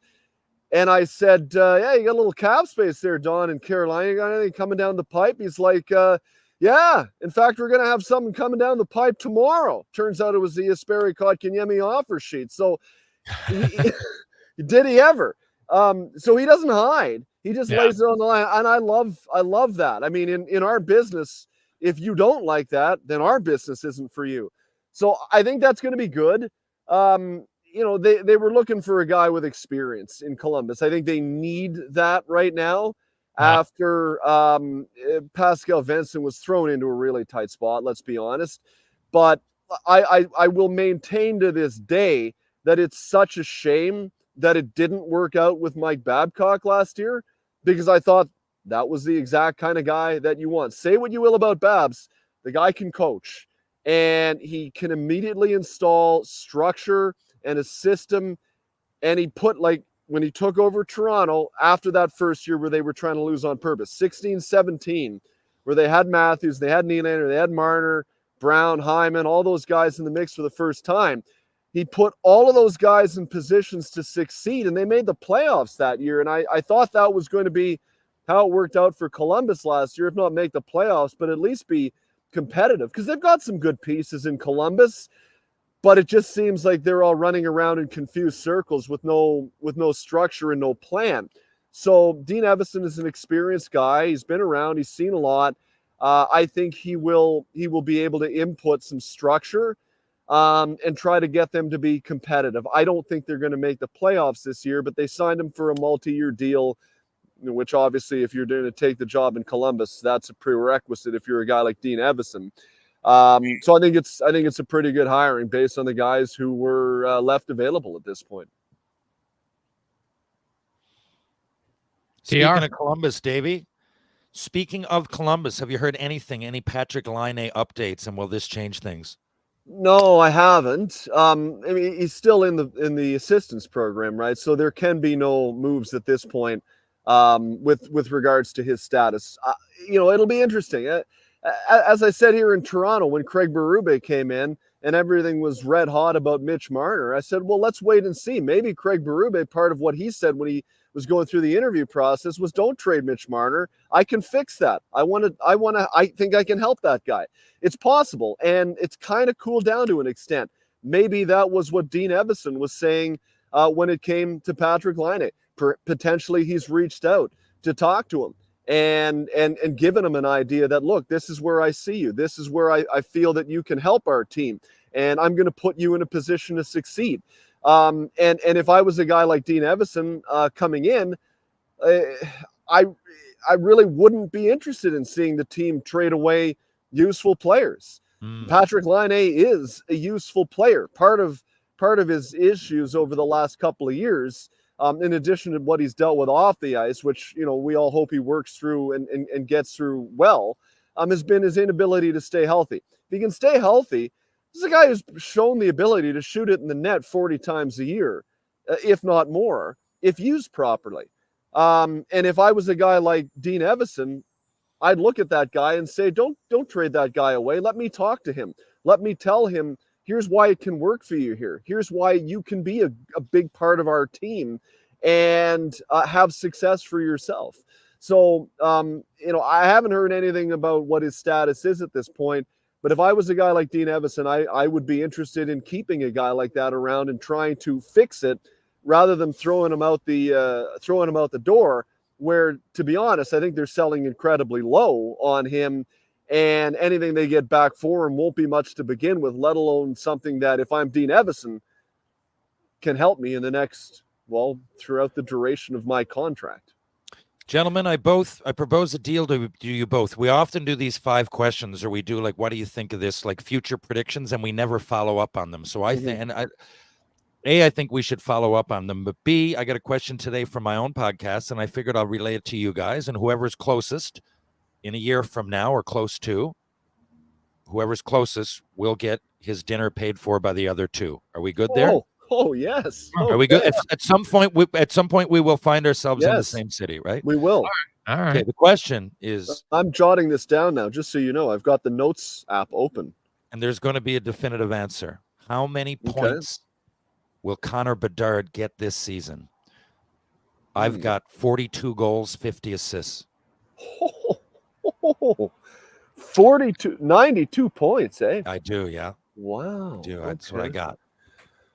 Gregor? Dave, go ahead, buddy. Oh, I guess it's your show. You can buy more time. No. That's fine. No. They've signed some guys that'll be able to help them out, right? It's not completely. Second year too, right? Second year, you come back flying. Now he's just got to get all the confidence. Everything's there. Now he's just making himself stronger for each coming year, and he'll peak in the not real near future, but he's going to come back way better, I think. And of course, he's going to play with some guys around him. And I don't know. I know that that's probably high. I have no idea, but I'm guessing that that's high. But still, I'm going with 42 goals, 50 assists. No, that's fair. Like, they brought in Tyler Bertuzzi, who, if anything, can get to the net. And, could he be a guy, to use an example in Edmonton, could he be the Zach Hyman of Connor McDavid? Now, let's not get carried away and confuse the names. They're the best at what they do. But, you could see something similar of that nature if Bertuzzi finds a way to get to the net. Connor Bedard is a great distributor of the puck. He just hadn't have anybody to go to the net and shovel it in. So last year he had 22 and 39, 61 and 68 games. He got hurt too, which didn't help him. We're assuming here that he plays 75 plus, okay? Of course. Okay, well, put it this way too. Part of that will be on him, because on the hit that he took from Brendan Smith, clean hit, like as clean as a whistle, he better not be skating through the neutral zone with his head down anymore like he did in the Western Hockey League and expect not to get drilled. It's not going to work, right? So he's got to improve in that area. Look, I think he was on pace for probably, call it 30 goals and 50 assists. So it's not out of the realm of possibility what you suggest. I'm going to go with 36 goals and 47 assists. So I guess that would be, yeah, that's what I thought. Yeah, so we'll go with that. 36 and 47. Okay. So now, to make it, because so whatever your point total is, that's based off of 82 games. So then, do points per game, right? So in your case, no. Oh, or do we want to do that? Because if a guy misses 15 games, or are we supposed to include injuries? Injuries are a factor. Okay, Injuries all are right. a factor. Okay. Because if I thought he was going to play 82, I might go higher than that. Okay, so you're thinking he'll miss a few games. All He right. missed a few games. All right, so 36 and 47. That's 83. That's actually not bad. Like I was looking up, there's only 15 guys who I think had 90 points last year in the NHL. Like it's hard to score 90 points. It is. And Chicago's power play better. That's where I think he's going to benefit from points. He had 61 last year in 68 games, so he's almost a point a game player as a rookie. So I think he's going to be more. It all comes down to how many games he's going to play, and that to me is the wild card in this. So I'm going to go with 38 and 42 for 80. 38 and 42. Okay. Well, Okay, it's like we talked about last week on the show. Availability is an ability. That is a skill set, right? Yep. It is. Hey, sure. Jolton Joe Pavelski. Always available. Long live Jolton Joe Pavelski. Hey, TR, speaking of, and I'll ask Davey, he might know this. We had some fun in the first hour about trivia. And the question, the answer, I'll give you the one answer because you just said his name. The guy who owns the NHL record for most block shots by a forward in regular season history is Joe Pavelski with 1,139. Now, the caveat is that stat has only been kept since 2005-06. But still, I would have had 50 guesses, and I don't think I would have guessed Joe Pavelski to have the most block shots amongst forwards. But I'll see if you two, between the two of you, remember this classic trivia. TR, this is a player right up your alley. Do you guys know the 4 players who had 50 goals and 200 PIMs in the same season? Shanahan, Neely, first 2, probably. Shanahan's correct, and Neely is incorrect. Wow. Jeez, Neely's incorrect. Mm-hmm. When Neely scored 50 the one year, he had 77 PIMs, but he was also banged up. Bernie Nichols? 200 PIMs? No. No. It's someone like that, though. Like it's going to be someone that they're all rugged guys. Oh, are they? Oh yeah, 200 PIMs, guys. It's like it's big. 200. You know, even if you try to take a lot of 10s in the old days, it was tough to get 200 PIMs. So, wow. Shanahan, Rick Tocchet, yeah. Gary Roberts, and Kevin Stevens. 54 goals, 254 PIMs. So, Gary had 50 goals in a year, right? Yeah, he had 52 and 207 PIMs. Who was the Tocchet? I didn't realize Tocchet had 50. I knew. Oh, he no, was sorry. Did I say Tocchet? It's not Tocchet. It's Kachuk. Tocchet had 48. Oh, okay. Kachuk had 52. Keith, that is. I'll take points for correcting just with my brain, but whatever. Yeah, Kevin Stevens getting it from Mario all day. But he long also there, 254, right? That's pretty impressive. And then obviously, like if we look at penalty minutes and goals, what about Bob Probert? 398 PIMs, 29 goals, 63 points. Yeah, Marty McSorley was another one of those guys that could play a regular shift and be effective, right? Oh God, yeah. Bob Probert. I love when they picked him to the All-Star team. I never forget that 1989. Glenn Sather picked him. That was unbelievable. It was really a reward for the hardest job in hockey. And Slats was like, this guy's tough as nails, and he's got 29 goals. That was unbelievable. As they should have. He was the best at what he did. Yes. Right within his role at the time, nobody did it better. Yeah. TR, did you ever meet Bob? Yeah, I did a couple of times. Yeah, because he came here to do Darren Langdon's hockey school. Oh God, Langdon, great guy. And then, but honestly, he came over on the bench. It was my last game, the last shift. I fought Cam Russell, but right before he came over, and he told me he went by the bench and he grunted and he said, "My rum and coke gets more ice than you."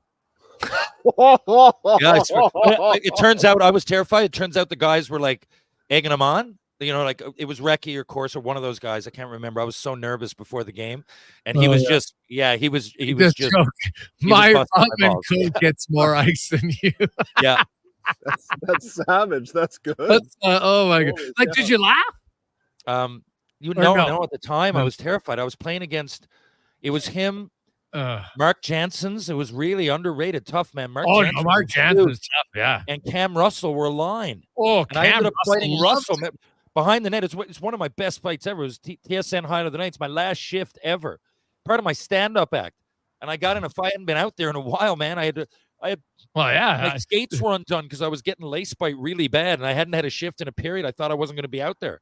I didn't have a shift yet in the game. I thought I wasn't going to get out. It was second period, man. I undid my skates, and then he said, Ryan, you're up. And I just went out, did up the top rung of my skates. And right before the puck dropped, it was pure silence. And he looked over at me and he said, hey, Ryan, does your coach know you're out here? Oh, yeah. Anyway, we got in a fight behind the – you can check it out, man, online. Dude, I'm looking it out at the commercial break here. And I just had I since he sent me a message on, like, Facebook because he's been with the Halifax Mooseheads for, like, 20 years. Like, he immediately got into that. Anyway, the first time I met him and had a conversation was 3 weeks ago at Dennis Bomby's one of these golf things. And I said, it was the night the Oilers made it game 6. It was the night the Oilers won game 6. And I decided figured out I was going to Miami for 7. We were there and we watched it together, just like wild. We were out, me and him and Dennis Bomby, and then a bunch of our buddies. We're sitting there drinking beers and just freaking out, just pure Canada. 3 guys who used to fight for a living for the most part, just crying watching the Oilers. It was a great night. Oh, buddy, that's and by the way, guys, before you guys go, I'll tell you something that impressed me. Like one of these years, it was called like hockey IQ, not hockey. It was something intimidation quotient in hockey, goals with penalty minutes. And I remember it, 95, 96. That's when I was 18. So I'd just been drafted. I went back to junior and I came up, met the guys like 3 times during the year. And Vincent Damphus, 38 goals, 158 minutes. You never would have thought it. 158 minutes. He was one of our leaders. I was like, what? But I tell you this, go in the corner with Vinny and you're going to pay the price, man. He would stick you. I didn't realize that till I played with him. I thought he was just pure finesse. And didn't elbow you too, man. That guy, there's a reason he got open ice because he would work for it. It's something I didn't realize about him. You look at some of the league leaders today in PIMS, like the guys who lead the league struggle to get to 100. Yeah. Right. Let alone a guy like Vinny Danfus, who was a great player, 158. That was a different breed back then, wasn't it? Yeah, for sure. He was, and I might as well. You don't hear his name much anymore, but such a great guy. He really was. He was captain for a period in Montreal, and it was well deserved. I got only nothing but good memories about that guy. TR, great stuff, man. Davey, we'll jot down the numbers, and TR is going to put them in his notes. So TR had 40 and 52. Davey had 36 and 47, and I had 38, 42. So I had 42 and 50, by the way. 42 and 50. Okay. But he still had 92 points. So. I had 92 points, yes. Yeah, 92, 83, and 80. Suppose, yeah. So what are we going on, points, or because like what if it's like 30 and 53 and I get 83 points bang on, but I'm a little off in terms of the distribution? What are we doing there? You'd still be closer. You'd still be closer in goals because the other guys were both above you in goals. And what about if you're wrong on points, but no one gets the points, but one of us is smack dab on goals? Then probably that's a tiebreaker. Right? You know what? We won't do this on air, but we'll decide off air what the regulations trawling radio for this. Yes, we will decide. Get a text chain going. We'll make the rules. I like it. So, and then by the way, it's got to be a nice dinner place. There. That's I'm wearing an ascot right now, Jason. You think I'm going to take you to McDonald's down the street? Come on now. Hey, well, by the way, hey, buddy, I'd go to McDonald's right now and get $1 a cone. I'm so hot in here. Our AC in the station broke down. Like my tarp might be coming off soon here. We love McDonald's, 100%. Let's not get anybody wrong here, but put some money on the line here. I gotta own up to it. All right, not gonna roll in with your ascot. That's fair. Right. Yeah, they might kick you up. They might. We'll talk to you next Tuesday, Davey. Have a good one. See you, boys. That's Dave McCarthy from SiriusXM. Now, how many young guys are going to be using that line in hockey next year? Hey, does your coach know you're out here? Yeah, honestly. That is awesome. And it was pure, before the puck drops and it's just silence. Like even as a fan, you can just hear everything in there. It's a weird time in sports. It's just because there's more face-offs than there are jump ball. It's just a weird time, but you can hear everything out there. But it was more funny than anything. It was one of the only times that I laughed out loud at a chirp. And he's from the Maritimes. I knew he didn't hate me or anything. Yeah. Well, that's a good line, man. I love it. We'll take a quick break. In a few minutes. Yeah, guys, I got to drive my daughter to soccer, and then I'll do the rest over the phone. You betcha. That's TR here on Sports 1440 Oilers Nation, YouTube and Facebook. We'll come back. How about this? We could get into a whole segment on the best lines that you've used in sports or you've heard used on a player. There's some, I have to sit here and rack my brain. We had a guy, Dean Rack, on our team. God, he was funny.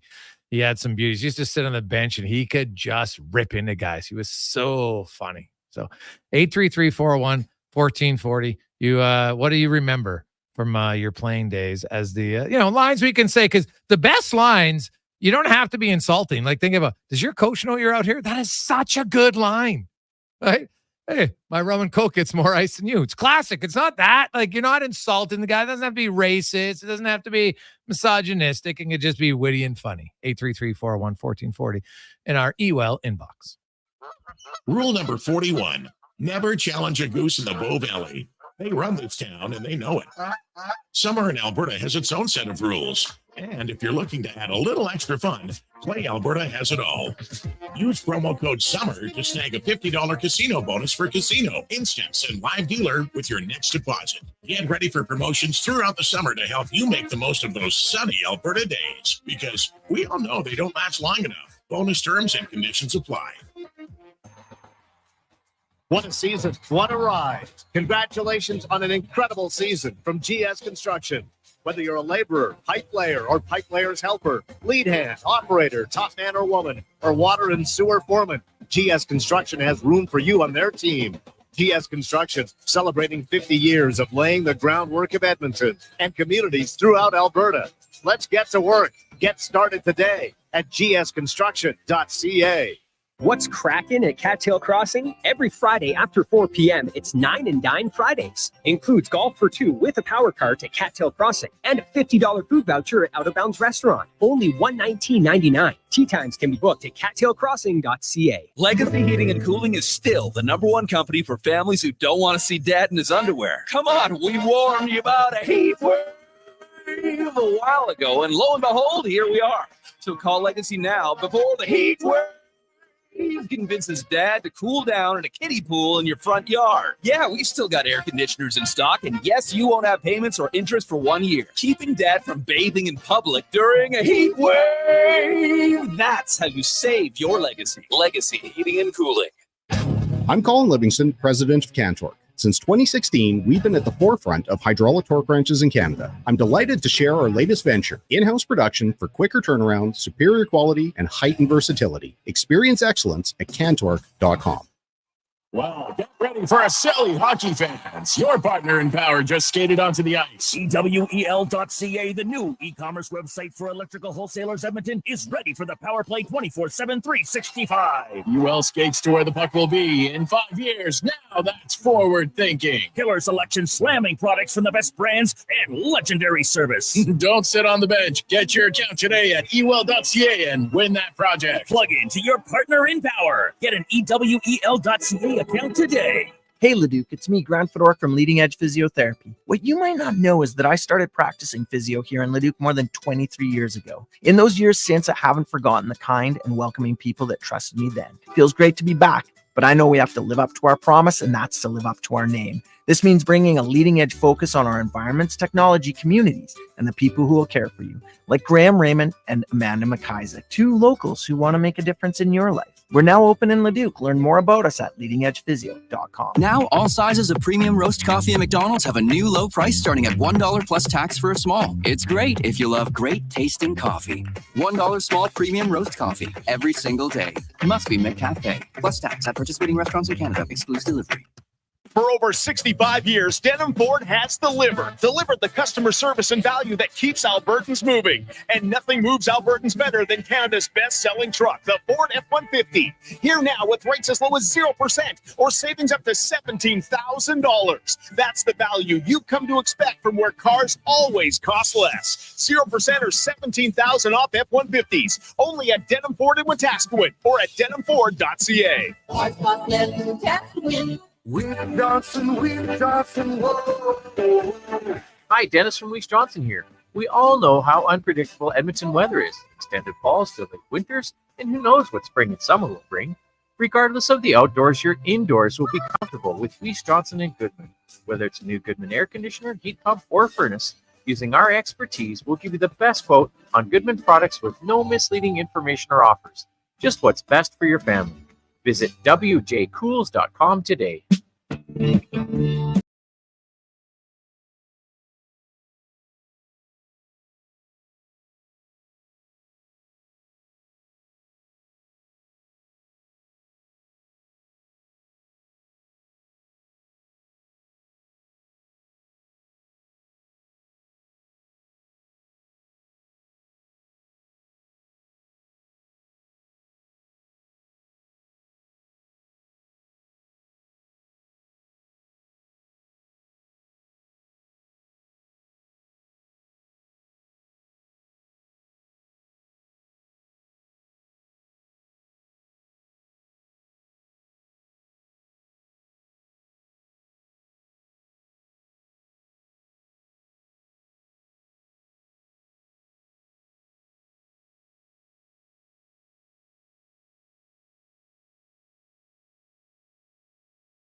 Declan Cougar, Sports 1440, Oilers Nation, YouTube, and Facebook. In honor of Cam, we might have to track down Cam Russell and get him on the show. That is such a good line.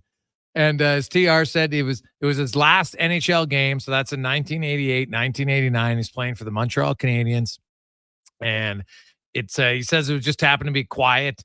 That's in Montreal at the Forum, and it was quiet. He skates out, out on the ice. He hadn't been on. It was his first shift of the game in the second period. Skates out right before the face-off. Cam Russell looks at him. Does your coach know you're out here? Like that. And TR said, he'll be back with us in a sec. He said, honestly, I laughed out loud. That is such a good line.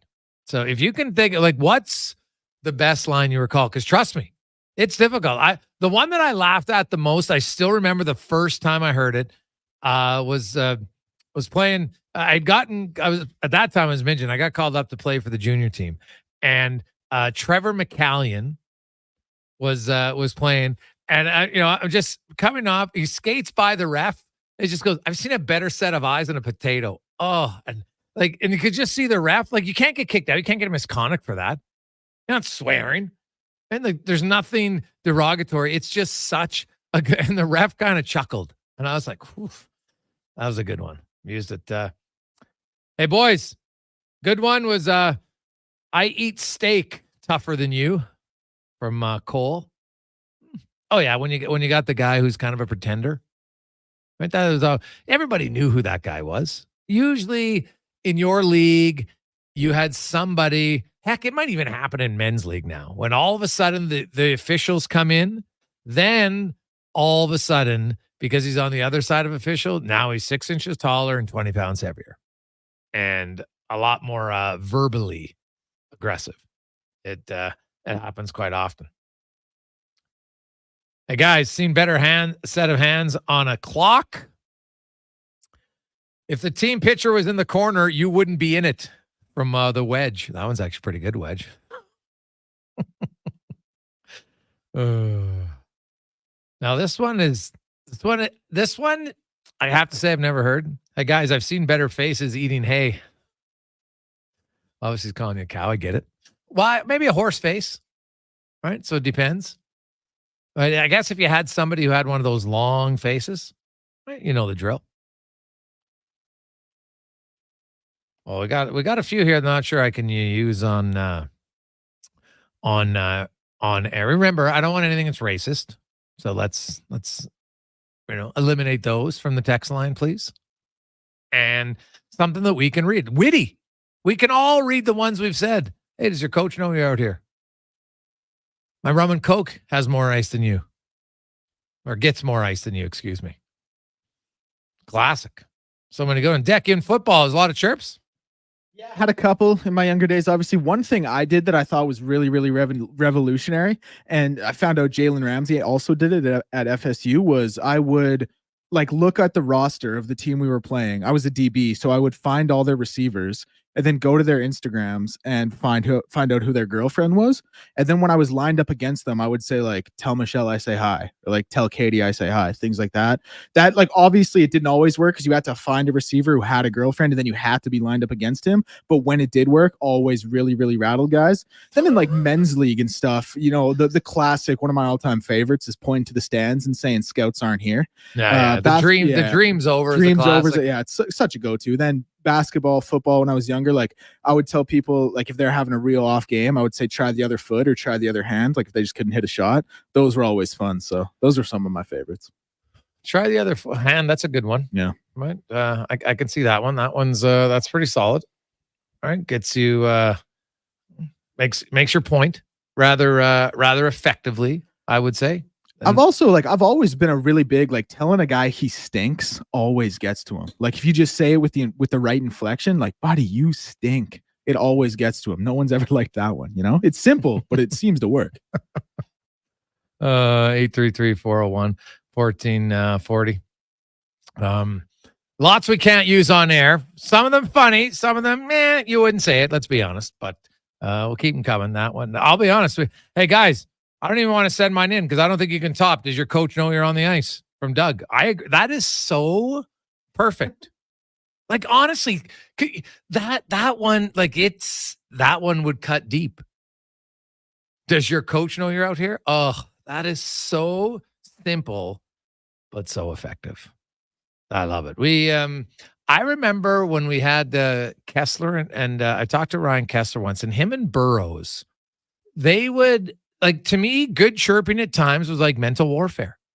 They would go through the opposing team's media guide and find out personal information about a player and then mention it in the game. And the guy be like, how does this guy know this stuff? Because let's be honest, how many NHL players are taking the time to read the bio of opposing players? Heck, they probably don't even read the bio of their own teammates, right? Why would you?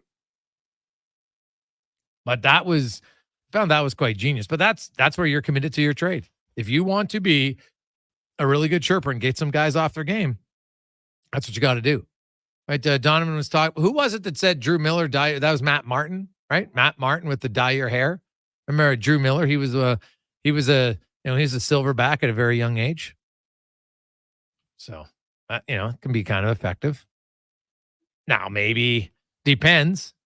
If some guys are bothered by it, others oh, what, you mean my hair's gray? Oh, I didn't notice. So it all depends. You got it. Some guys get offended by hair jokes. Others don't care. So it can be depending on the recipient. Now, if you know that the guy it's going to bother him, then a well-placed hair joke can definitely rattle some cages for some people. Right? To me, people have made ball jokes all the time. What? I'm bald. I didn't know. Ball doesn't bug me. Try again. So, guys, I don't recall if it was Ricci, but some guy told him, I bet you could smoke a cigar in the shower. Oh, because of his beak? Oh, yeah. What was the one? I think Strutty said it once, or somebody said it to him. Hey, you're taking up all the oxygen. Obviously, you got a pretty big schnoz. Did he say it to Marchand, or he heard someone say it to Marchand? That might have been it. So it's a good one. Hey guys, where do you come out on wife chirps on the ice? Well, again, if you're happy in your marriage and you're confident, Why would it? Some guy's like, oh, hey, say hi to the wife and kids. Right? Like, why would that bother you? Now, it bothers someone if you know that his significant others maybe has a reputation. Then, oh God, that would be a tough one, right? It's like Hammerhand. Anybody who's watched Slapshot. Class. Now there's some good lines there. Let's take a quick break. We'll come back. TR will rejoin us coming up later on in the program. Today we have Stefen Rosner will join us. We'll continue to go around the NHL, talk about the Islanders, the Elks, talk a little football. We got 5 questions, spec and more on the Gregor Show, presented by PlayAlberta.ca. Let's get to Declan Kruger. Sports 1440 update brought to you by Booster Juice. And man, you need it right now. You need the watermelon wave to just cool you down. The fan favorite is back for a limited time. Stop in now, or even better, download the Boosters Reward app and order yours today, only at Booster Juice. This is a Sports 1440 update.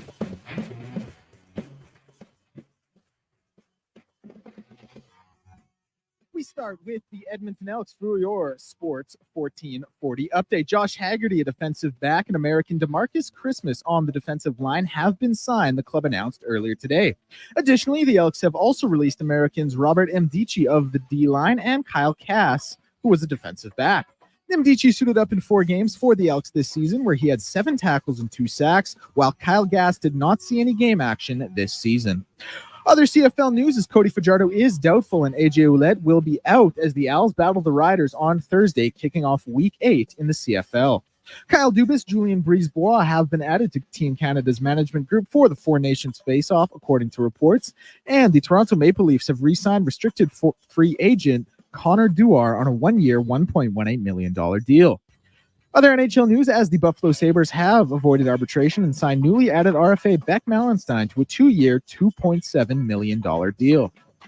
35 minutes until the MLB's games get going today. Orioles and Marlins, Tigers and Guardians and Cardinals and Pirates all kicking off the proceedings at 4:40. A little later on in the day, we will see the Tampa Bay Rays in Toronto taking on the Blue Jays. 5:07 first pitch for that one with Jose Barrios on the mound. NFL news is Matt Stafford has reported to camp after a contract adjustment with the LA Rams that will not include an extension. The 49ers also fully intend for Brandon Ayuk to remain with the club and report for training camp. NBA news is Reggie Jackson has signed with the Philadelphia 76ers and the Edmonton Riverhawks in action as of right now down at Remax Field as they take on Nanaimo. A 7:05 first pitch for that one, and it will be a part of sitcom night. In hour 3 of the Jason Gregor Show, we'll resume our time with co-host Terry Ryan, be joined by Stefen Rosner of the Hockey News and Ask 5 Questions. I'm Declan Kruger, and this has been a Sports 1440 update. 1440, Stingray Radio Station. CHJR broadcasts from West Edmonton Mall and Wetaskiwin. Download the free Stingray music app and listen wherever you go. Be melancholy, not melancholy. Summer is ripe for fun, and some Booster Juice bestsellers are back in season. Watermelon smoothies, including the refreshing Watermelon Wave, a berry burst of strawberries, raspberries, pomegranate, and vanilla frozen yogurt, and fan favorites, Watermelon Explosion, a refreshing burst of bananas, mangoes, and pineapple, both made with watermelon sorbet and probiotic yogurt. All of the watermelon, none of the seeds. Visit a Booster Juice near you today, or download the Booster Rewards app. CW Eves Troughing is busy. That's why they're looking for experienced troughers to run one of their trucks to get paid top rates. Contact CW Eves Troughing at 780-435-1492 or email info@cweves.com. Japa Machinery Group knows that XCMG may not roll off the tongue, but Japa's team will help keep your construction jobs rolling on time and on budget with heavy equipment sales and rentals. Visit japamachinery.com to find out more. Hey, Elks fans. Jackpot! Touchdown! Get on the Elks party bus for every home game at On the Rocks for only $35. Included is a game ticket, round-trip transportation, and a prepaid Coors Light. Reserve your spot now at ontherocks.com. And OTR is your go-to for every Euro Cup game. With 525 Heineken. Their first major trophy. It's the ultimate Football experience. Canadian or European. Only at On the Rocks. Jasper Ave and 118th. Christensen Communities, the name in active adult living. Enjoy retirement living without compromise. At Christensen, we understand that each lifestyle is unique. We are committed to providing choice through optional dining, personal services, recreation programs, and care plans to suit your current and future needs. Enjoy maintenance-free living and build new friendships in a safe, independent community. Large suites with full kitchens and in-suite laundry, on-site amenities, and so much more. Find out more today about our communities across the province at cdlhomes.com. Employee pricing is on now at GMC. Right now, get up to $11,300 off select Sierra 1500 Denali Ultimate Crew Cab models. With employee pricing, combined with Sierra's 6.2-liter V8 gas engine, 13.4-inch diagonal premium infotainment system with available Google built-in, plus available Super Cruise hands-free driver assistance tech, there's more reasons than ever to celebrate this summer. Hit it! Oh yeah! Ask your GMC advisor for details. Gather around the radio, kiddies, for the best time of day. It's Oodle Noodle time. Listen in this week as your noodle hero battles the barbarous Bobby Burger. Now sing along. You know the word. Oodle Noodle time. Oodle Noodle time. You know what time it is now. Get up and give me your best Oodle Noodle dance. Your best time of day is Oodle Noodle time. At Toyota, we understand life's full of winning moments, like plugging in a USB correctly on the first try. Nailed it. We've also designed our award-winning lineup of vehicles to fit seamlessly into your life from the first time you get behind the wheel. It's time for everyday wins. It's time to Toyota. Lease a 2024 RAV4 LE all-wheel drive from $96 weekly for 60 months at 6.49% with $3,999 down. Visit shoptoyota.ca or your local Prairie Toyota dealer today.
One that hey, we're talking good chirps. Welcome back to the Gregor Show, presented by PlayAlberta.ca, Alberta's only regulated online gambling website, where 100% of the revenue stays right here in the lovely province of Alberta at PlayAlberta.ca. And also, it is $70 million and 10 max million up for grabs tonight. That is generational changing for you, your family, your grandkids. Woo, be a lot of fun.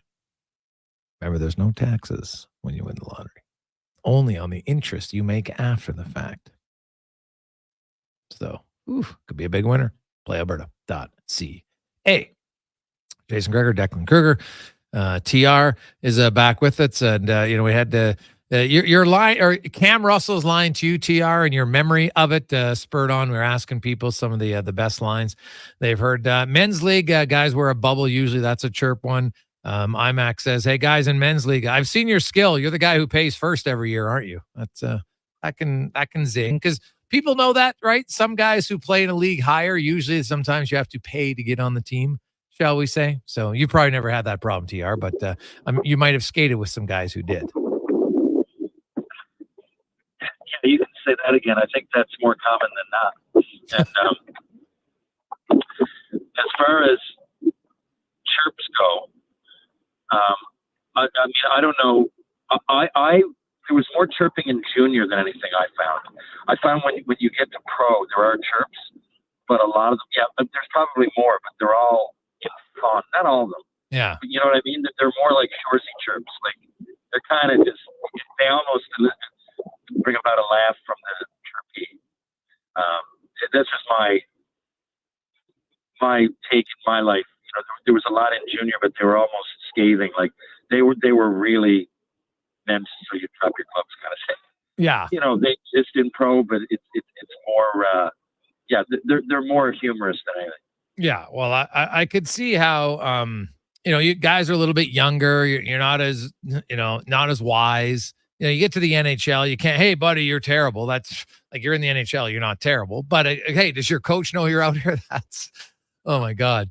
Do you have one that was the favorite line you ever delivered to someone?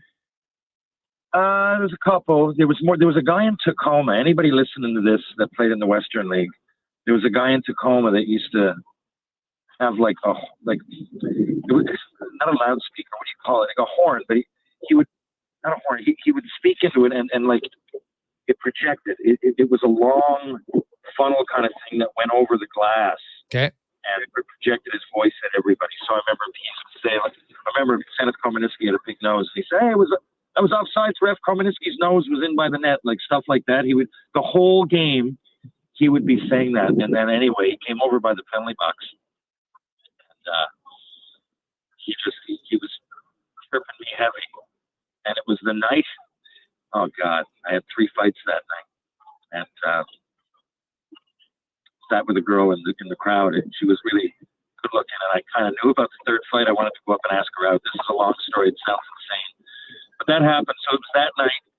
And he came down and said something. And it was instinct as a 16-year-old. And I remember I just said, thanks for paying to come see me play. Where can I pay to watch you drive your cab? And then a few of the crowd there started laughing, and I was off to the races. That was my first chirp I remember actually spitting back at a fan. And, again, it was kind of tongue-in-cheek. I still remember one Chris Chelios, who was in Edmonton, and he'd been named a star of the game, and some guy was chirping him, right? And so Chelios, because it doesn't happen very often anymore. It was back when with the visiting team, they would come out by the Zamboni entrance, which they don't anymore, right? Now they have the dressing rooms connected right to the bench.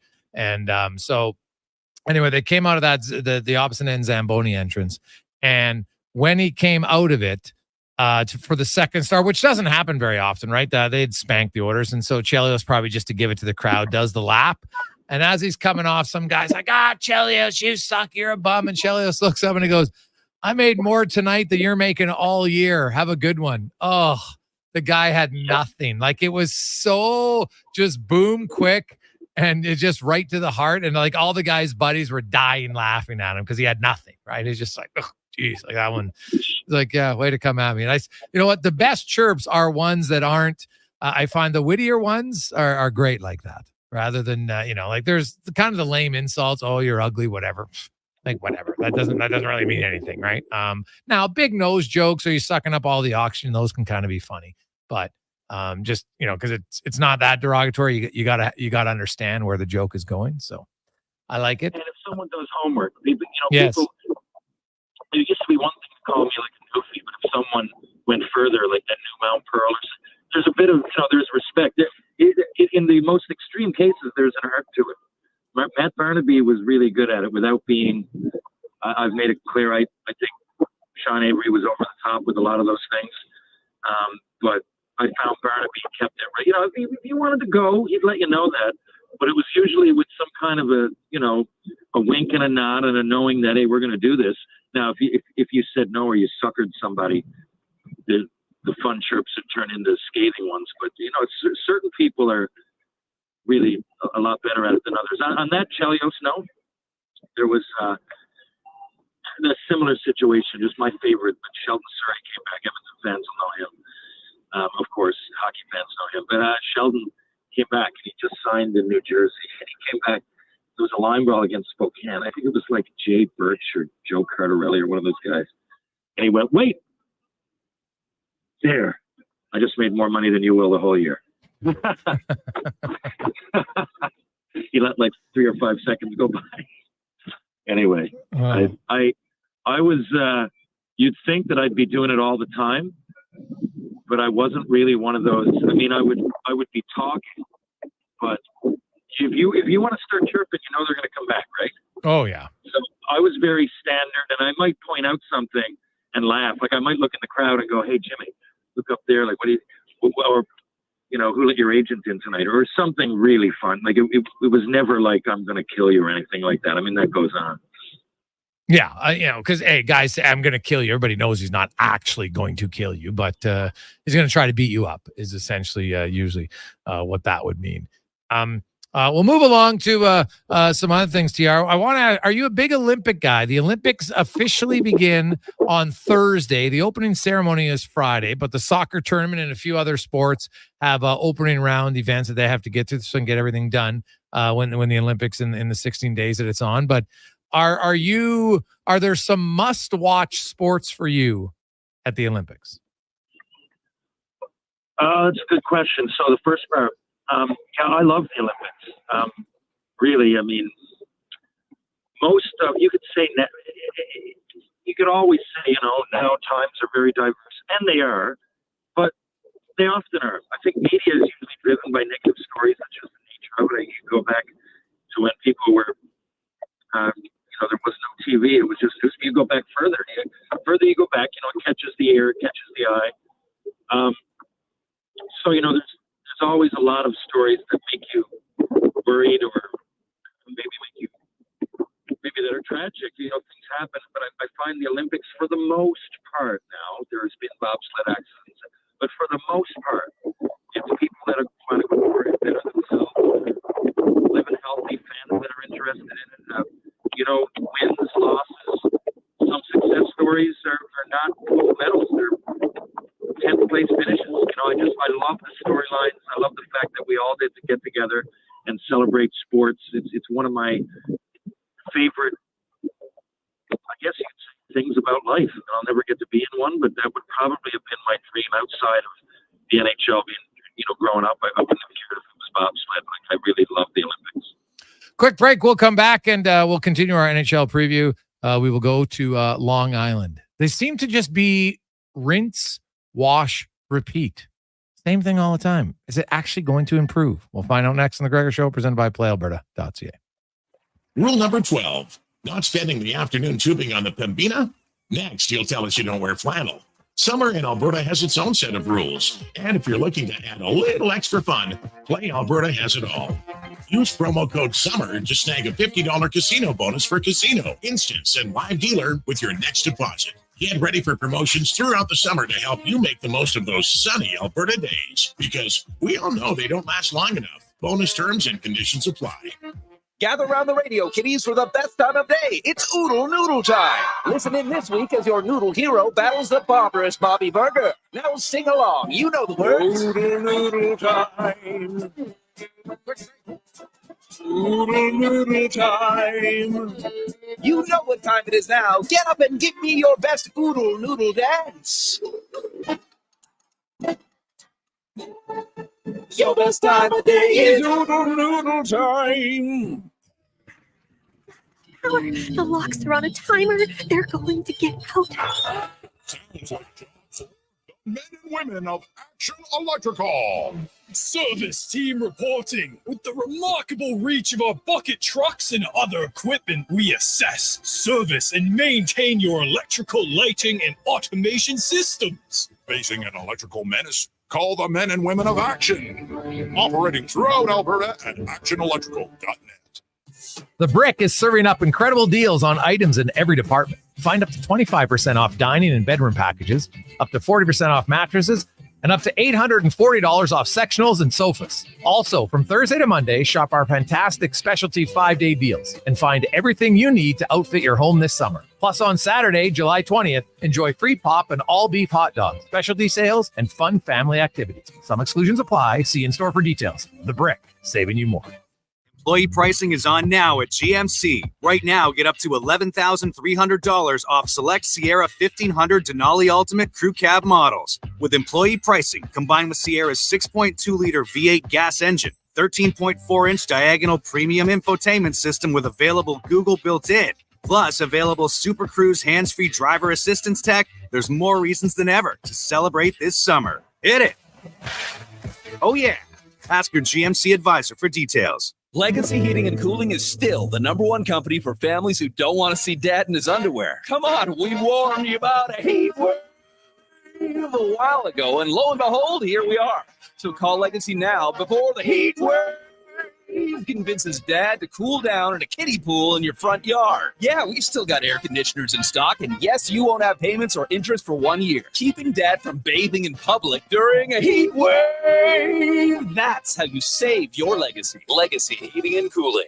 The cheesy burger pizza is back at Papa John's. See what happens when you ask for it? Boom! Finally, it's on the menu again for a limited time. Get all the items in the Cheesy Burger Trio or choose between the large Cheesy Burger Pizza for $18.99, Cheesy Burger Papadilla for $9.99, and Bacon Cheesy Burger Papa Bites for $8.99. All made with sizzling beef, dilly pickles, ooey gooey cheese, and burger sauce. That's right, burger sauce. Get it before it's gone. Better ingredients, better pizza. Better get you some Cheesy Burger Pizza at Papa John's.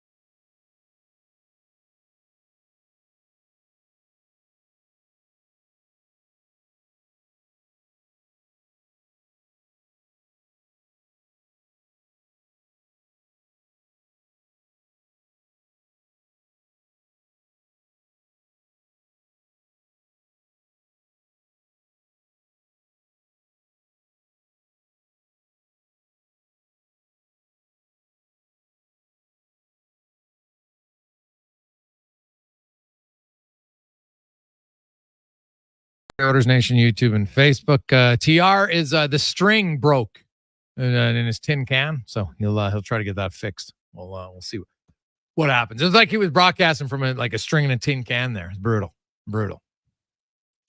Let's get to our off-season report brought to you by Action Electrical. There's no off-season for them. Obviously, right now, super hot, and many of you are looking. The sun's out, and you're thinking, "Hey, I get solar. I'm going to save a lot of money," and you are correct. Whether you want it on your resident or on your commercial building, go to actionelectrical.net and they can help set it up and get you all the proper savings for both the federal and provincial government from actionelectrical.net. And today we stop in Long Island to talk about the New York Rangers as we are joined once again by a beat reporter from the Rangers, the Islanders, from the Hockey News. Stefen Rosner joins us. Stefen, how you doing, man? How are you? It's Stefen, but it's all okay. I've been called much worse. All right, Steph, my apologies, my man.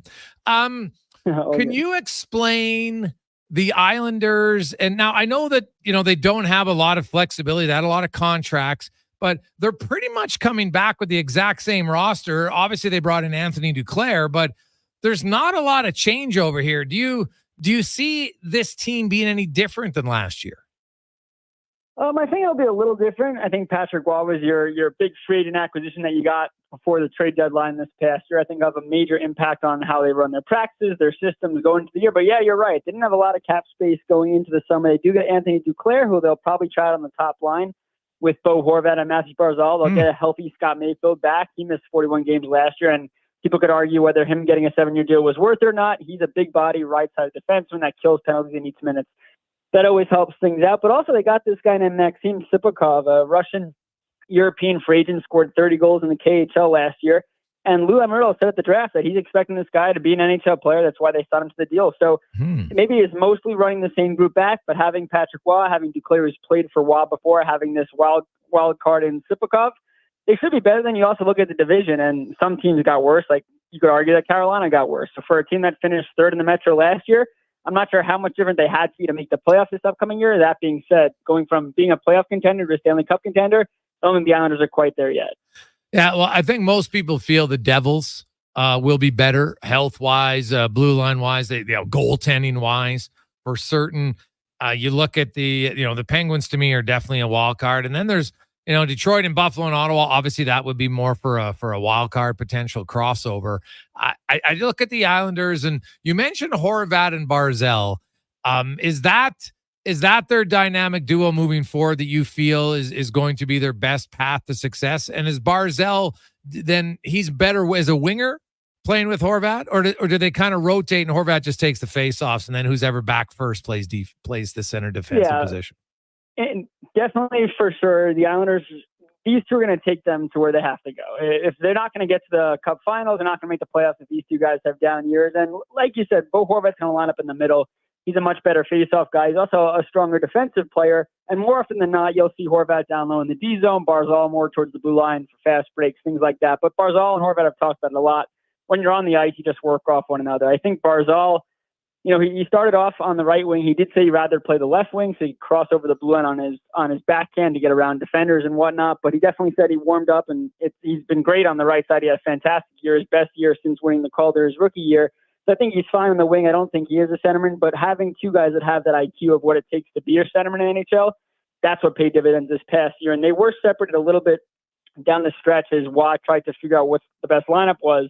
And it was a negative when those two were not on the ice together. So, yeah, I think that's their dynamic duo going forward and probably for the next 7 years. What about Wahlstrom? Where's he at in his development? Yeah, to say that his relationship with the Islanders is probably towards his end would be a fact. He filed for arbitration after signing his qualifying offer last year, didn't accept the qualifying offer this time around. Arthur Staple of The Athletic reported that his hearing will be on August 1st. I don't think we get there, to be quite honest. I think Wahlstrom's a guy that showed potential early on, suffered a torn ACL, which really hurt his development last year. And then he got chances after chance under Lane Lambert, then under Patrick Waugh. And just, he's a one-dimensional guy. And for a system that was first Barry Trotz, which meant you had to have a two-way game to play, he struggled there. Then you had Lane Lambert, who was a little looser, but still you have to play good without the puck. He struggled there, and then he got 9 games under Patrick Waugh and just didn't do much. And we say he's one-dimensional, but he also hasn't shown to me that gifted goal scorer that everybody thought he was going to be as well. So I think he definitely needs a change of scenery. Lou Lamoriello said at the draft that they're not going to give him away for free, but if there's an opportunity to get him a chance elsewhere to play more, they're going to look to do that. So he hasn't been dealt yet. He has his hearing on August 1st, but I think it's time for both sides to part ways. I think that's what's best for both. What do you know what the ask is, or ballpark what they would be looking for on each side? Like, it can't be much. I'm not sure. I know. Yeah, it can't be much. He's going to get over $900,000 if he signed his qualifying offer. When I spoke to him this past season after having to sign his qualifying offer last summer, he said he was looking at a multi-year deal. That's what his camp wanted, but he had no leverage tearing his ACL. So I think if anything, he wants at least more than a one-year deal. We saw Holmstrom, who didn't accept his qualifying offer and signed a one-year deal. A little cheaper, but it was a one-way deal that benefits him. But yeah, I think it's more to put pressure on the Islanders to trade him. To be honest, I don't think anyone wants to go through an arbitration hearing and things like that. So I think that was more of a put a clock on Lou. Not that Lou cares what time the clock says or anything like that. He does what he wants to do. But I think it was a little of pressure of, hey, we're not going to accept it. We're going to file. So see if you get a deal done before then. Stefen Rosner joins us, beat reporter for the New York Islanders. What about Lamoriello? Where do you see him at? Is he handcuffed? Because like they've kind of stuck with a lot of their core guys. They locked him up. A lot of them didn't play well, so it was hard to trade him. Buyouts didn't really make a bunch of sense. Brock Nelson's a UFA at the end of the year, and he's actually played really well. Kyle Palmieri's a UFA at the end of the year. So, there's $11 million if they want to move on from some guys. And I know that Clutterbuck and Matt Martin looks like they're moving on from them at this point, but where do they need to be more aggressive? I know they made the big Bo Horvat move, but nothing's really panned out from them. They were a back-to-back conference final team. and people thought they're going to go, and they've kind of regressed ever since then. Yeah, I think losing a tough spot because of the contract situations. They right now have enough to field just 22 men instead of 23, which is not a major issue, but it's never ideal. And I think this is we say it's a huge year after year, but you just mentioned Brock Nelson and Kyle Palmieri. We talked to Lou at the draft, and he was asked about, conversations about extensions. And he said that wasn't the priority right now.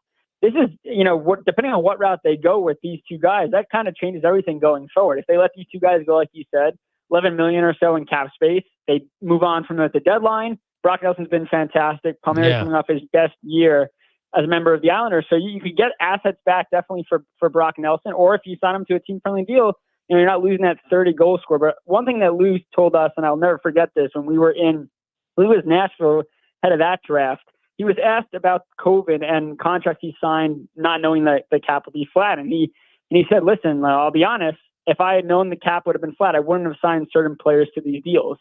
You look at Palmieri, who has struggled, again, coming off his best year, but he struggled. Pajot getting $5 million, and he struggled. So, yeah, I think Lou definitely cap-strapped himself, and he's tried to find ways to get out of it. Trading Josh Bailey last year. Duclair took less money to come to Long Island. Maybe banking on a guy like Siplikov, who could be terrible at the NHL, but could be good, but for $950,000, why not? So, yeah, the Islanders are in a tough spot. They're kind of in a situation where no franchise really wants to be. They're not worse enough to tank and go for a top pick, but they're also not good enough to win a Stanley Cup. So I think, it would have to be hockey trades if the Islanders are going to get better. But I guess now you turn your attention to getting to the deadline and being in a position to buy and, making the hard decisions. Do you trade a Brock Nelson? Do you sign him to an extension? Do you go all in? That's the situation the Islanders are covered in right now, because they're in the middle ground where no organization really wants to be. Yeah, to me, it's like the parity middle ground is the worst. You don't rarely are you going to get a really superstar changing player. Like you can get a Matt Barzal who's really good, but he's not like elite driver level you'd get in the top 5. And so I don't know how they get out of it. They just kind of, I guess, slug along a little bit. You mentioned Patrick Roy comes in, he's a very emotional guy. I think he's matured like anybody would in his second time around as a head coach. Do you sense, what about the goaltending? Because down the stretch, it was crazy, man. Sorokin was your go-to guy, but he wasn't, and it was Varlamov. Where's that relationship between coach and his supposed number one goalie?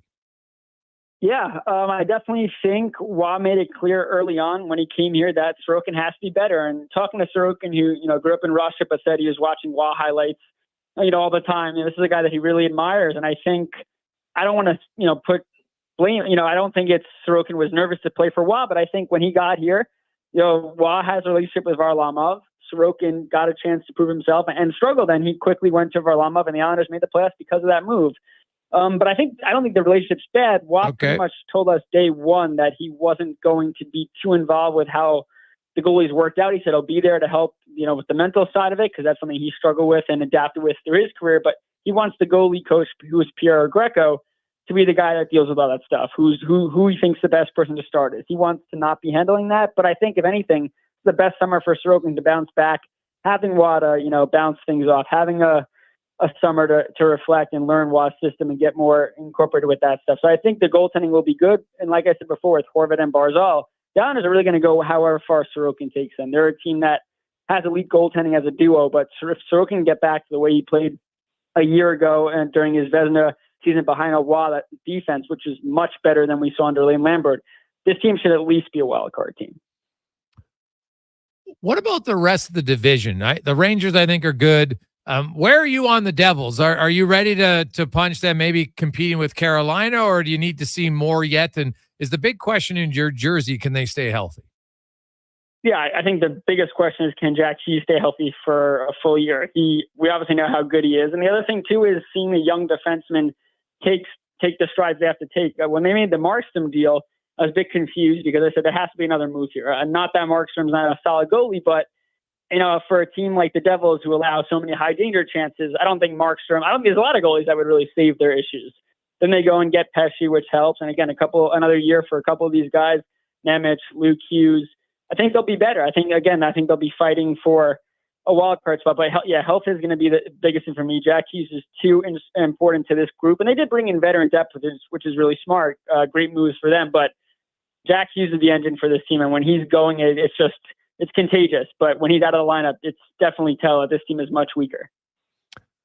Lastly, when you look at the Islanders and that Ranger rivalry and, the Rempe effect, how big is that right now in that market?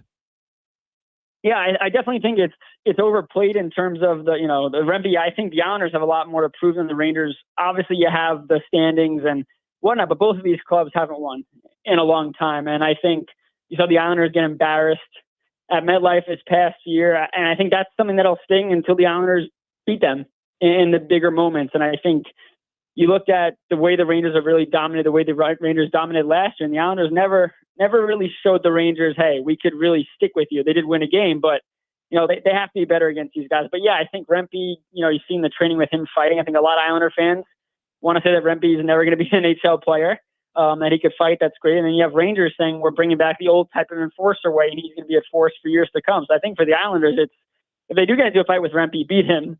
But it's more focused on just the Islanders as a franchise finding ways to beat this Rangers team at a higher clip. Like he did a couple years ago for a long stretch. It was the Islanders, regardless of what their records were, beating the Rangers more often than not. But it's definitely shifted, and the Islander fans definitely want that back.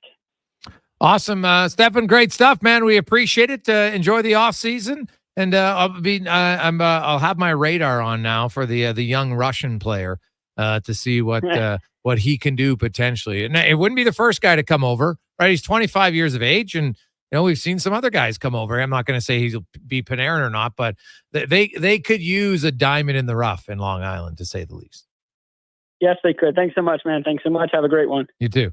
There is Stefen Rosner joining us from the Hockey News in New York. The Islanders really, I guess, two changes. Duclair comes in, and then the rookie Ciplakov, Maxim Ciplakov, who is a right winger. He's on a 1-year deal, $950K. We'll see what he does.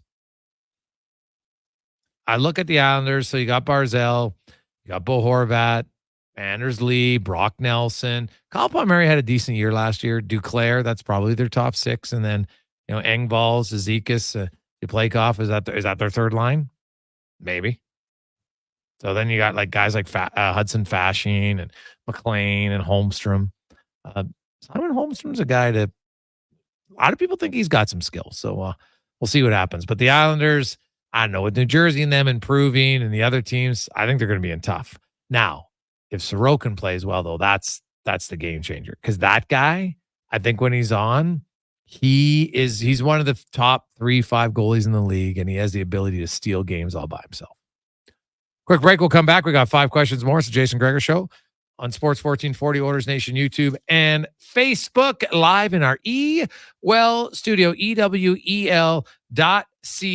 Time to load up the top line and score in the power play with eWell. It's your star supplier for quality electrical gear in Edmonton and Alberta. Order online anytime at EWEL.ca. Albatross Roofing and Construction is hiring experienced flat roofers and sheet metal fabricators and installers in Edmonton. Must have SBS modified bitumen experience and valid CSTS certification. Enjoy top wages, benefits, and career growth. Apply at roofingalbatross.ca. Join their expert team today. The summer road lays ahead. Your potential destinations are endless. Volvo Cars Edmonton gives you choice to match. Right now, lease a 2024 Volvo XC90 from 0% for qualifying loyal customers. Or save $7,000 on all new 2024 XC60 recharge plug-in hybrid models. All demo vehicles come with a free 10-year, 1 million kilometer warranty. No matter what you decide this summer will become, your first choice is Volvo Cars Edmonton. VolvoCarsEdmonton.com, 1205 101 Street Southwest. What a season. What a ride. Congratulations on an incredible season from GS Construction. Whether you're a laborer, pipe layer, or pipe layer's helper, lead hand, operator, top man or woman, or water and sewer foreman, GS Construction has room for you on their team. GS Construction, celebrating 50 years of laying the groundwork of Edmonton and communities throughout Alberta. Let's get to work. Get started today at gsconstruction.ca. Introducing the Female Super League.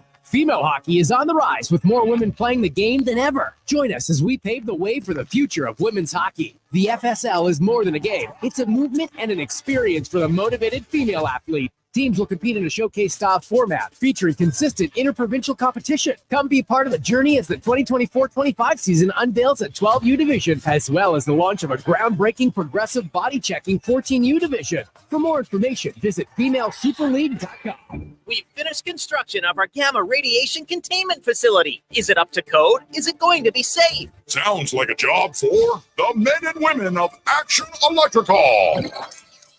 Testing team reporting. We test your commercial operations using tools like infrared to ensure safe operation. Trust us to prevent potential calamity before it strikes. Facing an electrical menace? Call the men and women of Action. Operating throughout Alberta at actionelectrical.net. Now, all sizes of premium roast coffee at McDonald's have a new low price starting at $1 plus tax for a small. It's great if you love great tasting coffee. $1 small premium roast coffee every single day. Must be McCafe. Plus tax at participating restaurants in Canada. Excludes delivery. Legacy Heating and Cooling is still the #1 company for families who don't want to see dad in his underwear. Come on, we warned you about a heat wave a while ago, and lo and behold, here we are. So call Legacy now before the heat wave convinces dad to cool down in a kiddie pool in your front yard. Yeah, we've still got air conditioners in stock, and yes, you won't have payments or interest for 1 year. Keeping dad from bathing in public during a heat wave. That's how you save your legacy. Legacy Heating and Cooling.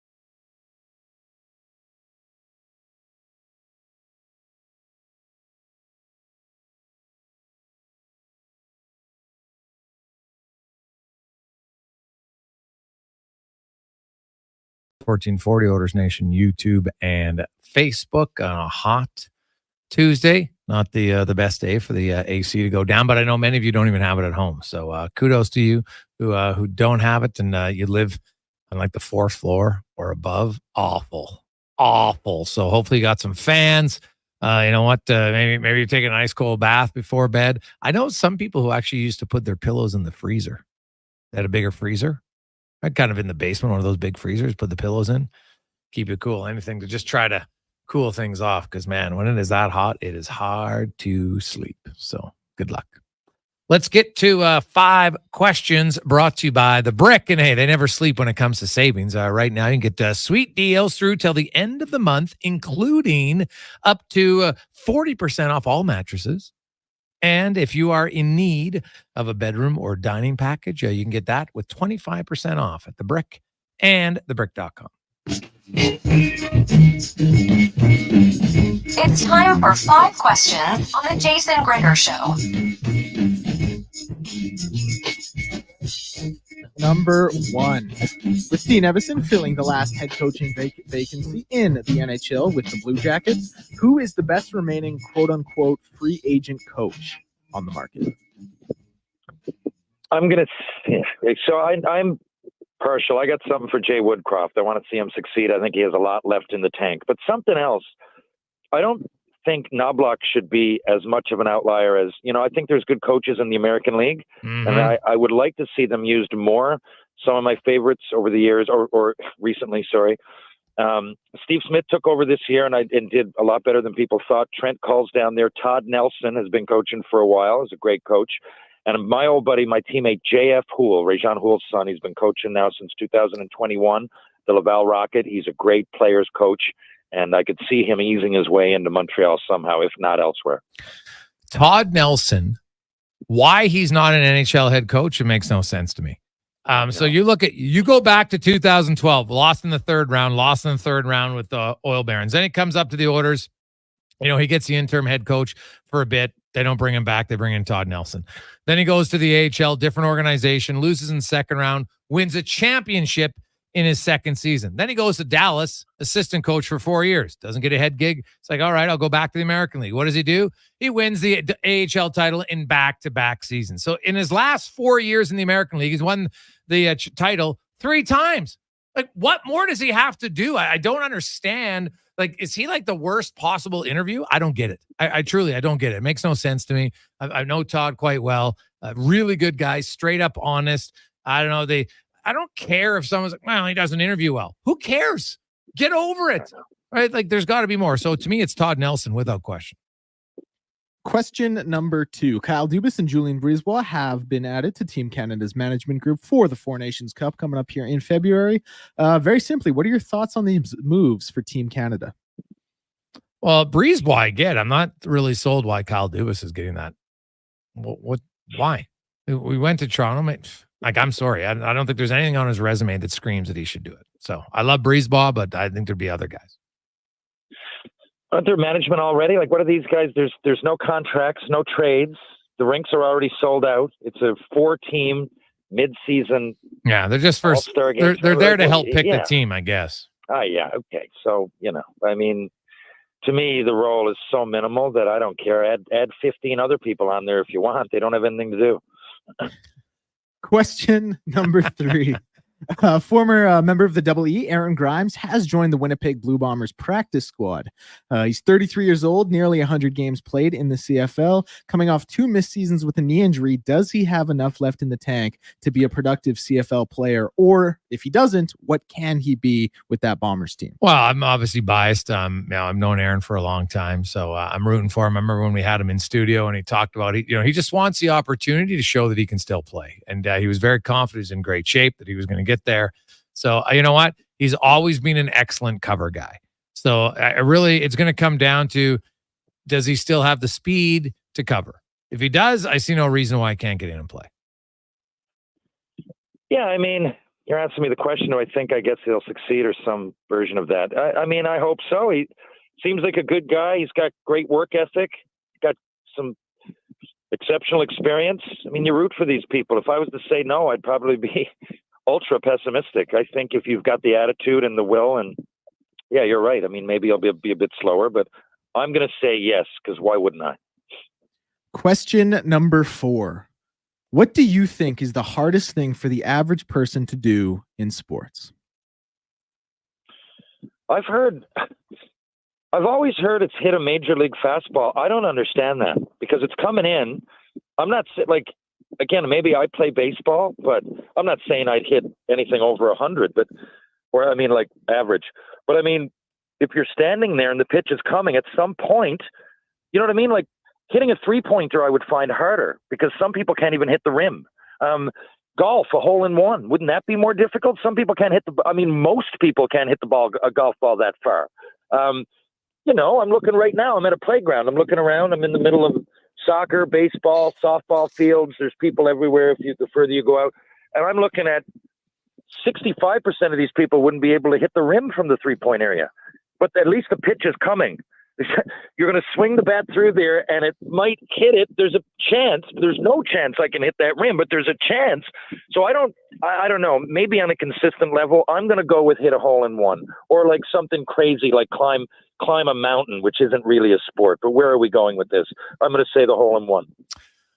I'm going to go, a hole-in-one's hard for anybody. I think it's just play golf or maybe be a par golfer would be one. But to me, honestly, for an average person, because you might, there's some people out there that can, they played high school basketball, so they can shoot a 3-pointer. They played baseball up until they were 18 years of age. They can probably hit a curveball, to some degree here, there, or get a piece of it.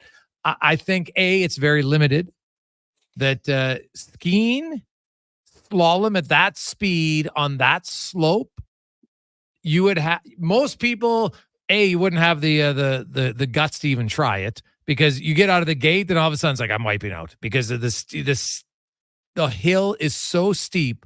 I'm going with that, and then obviously driving an F1 car. Like, you're going so fast, your reaction time, like, no chance. I think for 99%, those would be the two hardest things to do. Well, And it's interesting you pick those, just because you're going down the hill anyway. So you're going to it's possible. It might be 0.1, but you're going down the hill. And what was the other one? Driving the car, the motor's there. You could possibly do it. But every single person that starts it, every single person, most people wouldn't be able to, however you want to finish that sentence, throw a football 50 yards. I don't know. Yeah. Well, people could swing the club though, and they could hit the ball. So to me, I just look at I'm talking doing something like to ski and try to do 2 turns on a professional slalom hill. No chance. No chance. I think that'd be the things you mentioned, again, we're just speculating here, but I think those would be the hardest for even an athlete to do, even an average athlete. I don't think I would be able to do those things. You know what I mean? And I'm not saying I'm some great, but probably more than the average athlete. Oh, that's why they'd be super hard. Even slam dunk. That was a good one. We got a text in. Goes, guys, let's be honest. Average person slam dunk from G. And he's probably very true. The percentage of people out there that can dunk is extremely low. Oh, wait. Every single person that tall can do it, though. You're saying that every single person tall enough can dunk. It's just to jump up in the air and dunk it. Are you saying dunking's harder than throwing a three-pointer? For me, it would be for me, I guess, because 100%. Like for the average, you got to remember the average person, Terry, isn't 6'6". I know, but the average, yes, but I'm still saying the average person. So tall people come in on the other side of average. Like there's still going to be a percentage of them that can do it. Yeah, well, what's the tall. A big one with dunking as well is your ability to palm the basketball. Like height plays a part, but having the control, palming the ball and getting over the rim is a whole nother animal. Yeah, so that plays you're in just too. slamming it into a rim. I can see if you're not Hey, tall enough. TR, how about this? The average height. It's the easiest one. So go by ahead. this. The average height of a man in North America is 5'9". They're not dunking unless they're Spud Webb, so it ain't happening. That's the average height of a man. And then you throw in all the women, no chance. I know, but there's still a portion of people that are tall enough. It's not going to be a big one. Well, but the question wasn't which one could nobody do. It was what's the hardest thing the average person can do. There's people that can hit hole-in-ones. It's lucky. There's lots of chunk golfers. I've seen a guy do it. He won a truck. You think there's more people that can hit the hole-in-one that are tall enough? I guess maybe. I just think once you hit like 6'5", you can dunk. Yeah, but the average person, you can it's not. There's nothing left but height. Yeah, like, you know what I mean. Like throw it or do something or even. Dude, I don't know. I will tell you right now. Just because you're 6'5" doesn't mean you have any athleticism to jump. No, but neither does it if you can dunk. I can see if it was make a move and then dunk or throw it in. Dunk is just put it in the put this piece of paper in the garbage, will you? Like I don't know. It's a dunk. It's just, here's my fingers, here's the net. Like, I don't know. To me, it's hard. I get it. It's virtually impossible for people that are too short. For every single person that's tall enough, it's a gimme. Question number 5. Today is Monica Lewinsky's birthday. In honor of that, what is the one scandal in your lifetime that truly shocked you? Oh, TR, go ahead. Okay. Well, you know what? I'm going to keep it humorous. What really shocked me, I'll tell you this. I went to Catholic school growing up, and those priests, that really shocked me. And I hope they're listening because it screwed up some of my friends growing up. I might as well say it. I went to Catholic school. Now, that was the one that rocked my world the most. But if you're really wondering the sports community, I couldn't believe that Nancy Kerrigan's story that happened. I couldn't believe it. It sounded insane. And where it was athletes so high on the totem pole that are going to the Olympics, it just seemed like the most immature, unrealistic story that I'd ever heard to that point. That is a good one. It was it wasn't very well thought out, obviously, looking back on it. No, it certainly wasn't. You know what, to me, the story that's the most shocking was the Rosie Ruiz from the Boston Marathon, right? When she took the shortcut and got in the cab and then finished, and everybody was celebrating. Then they found out that she didn't actually run it like that. It's so dumb, but kind of comical at the same time, because there was no damage done to anybody else, right? Like she didn't, she basically cheated herself. She got super embarrassed. And so that one to me is still, when I look at sporting scandals, where I'm just like, why? What, like, she thought that out. Like Oh. she sat down. Yeah. She sat down one night or 20 nights. Yeah. And thought out exactly what she was going to do to cheat everybody and get all the glory, but none of the work. Yeah. Oh, yeah. Like, It's like Homer Simpson. It's amazing that she even tried it. Oh, and for people who don't know the story, she won the Boston Marathon is considered one of the elite marquee marathons, and she cheated and was deemed and the thing was, she didn't cheat by a little bit, TR. Like, she made it too obvious. She won by so much. Everyone's like, well, this can't be real. Oh, yeah. Yeah. Just obliterated the field out of nowhere. Out of nowhere. No one had her on the card. Hey, you know what? That would be another thing. To run a marathon in 4 hours, the average person would very struggle to do. Yeah. You're right. Like, no chance. Everybody Like, can move their legs. But you can run, but to continually move them in under 4 hours, no. I know, like, the fastest people in the world do it in 2 hours now, which is crazy. But I know people who train and are decent runners, and they're like, if I get to 3:45, I'm super happy, right? Like, give me a break. You know what would be a good question next time, and would be, what do you think the easiest part of it would be? Pro sports? The easiest thing in pro sports. We can save it or we can attack it now. Yeah. Well, we don't have time, but I like that question. We'll do that. We'll do that on Thursday. Easiest thing in pro. Ooh, God, we're gonna piss off some people. I That'll have be one in my head fantastic. that I think is a lucky winner, but we'll wait. I got one too, but I guess we're saving. Yeah, it for we'll save it till By the Thursday. way, Declan, what's your hardest thing? I think returning a serve from a top tennis player. No way I could ever do that. That's a good That one. would be hard, man. Yeah. I know some delusional people who think they could do it, but like I said, if you play tennis your whole life, you might get a piece of it, maybe. But If I took 1,000, I would get one because you'd just end up getting lucky. But I don't know, man. That is a good one. Yeah. That's a good one that everybody has the ability to do, but probably wouldn't be able to do. I don't even know if, to be honest, I'm not sure you get lucky because you're going up against one of the elite guys. Like, Oh, I think I'd get lucky. I think 100, I'd hit one. I do. I don't play much. Oh, come on, it's coming through. It's coordinated. You'd hit one and it'd like flub up in the. I'm saying it like I'm not going to have a good shot back, but just to hit the ball back over the net and land. I think any coordinated athlete could. I mean, maybe not who we're talking about, but no. We're talking about the top, like, you have Federer, you have Nadal, you have Djokovic serving to you. If you sat back, though, if it was first serve and they're just going, if you sat back and it's like the pitching machine, I'm not saying I'd be able to hit a major league fastball coming in at 100 miles an hour right away.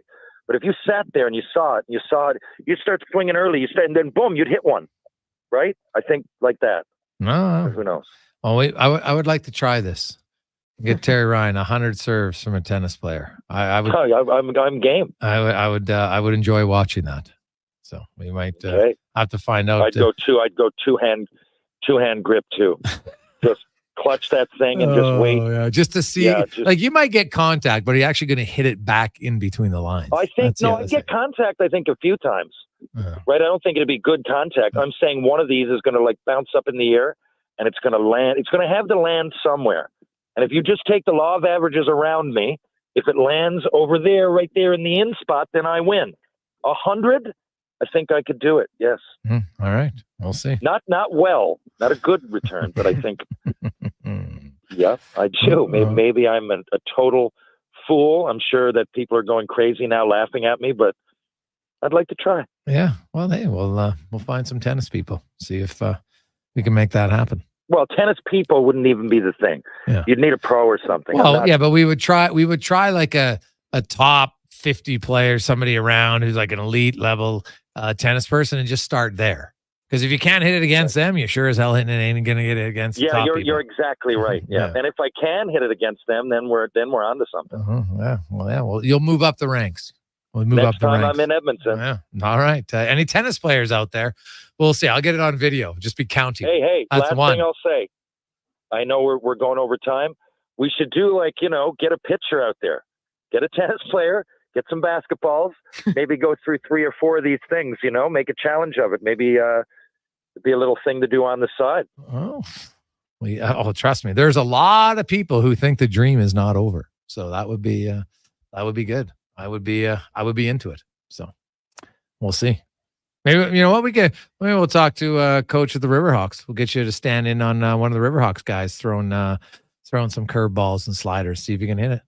Now, curveballs and sliders, we didn't bring into the mix. Sure. I would like, now that would definitely be more difficult, I think. I only said it because ESPN has famously more than once it said, what's the hardest thing? And it often comes up, hit a major league fastball. Now, I think hitting the curveball would be way harder. But anyway, we could talk about that next time. TR, have a great day. We will chat with you on Thursday.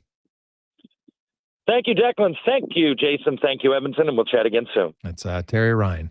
What do you think? Well, we'll do it on Thursday's show. What is the easiest thing to do in pro sport? Now, that's going to be really hard. And I think it's going to be a heck of a debate. And it might depend on what your athletic background is. But I have, I think I have mine. So we'll get to it.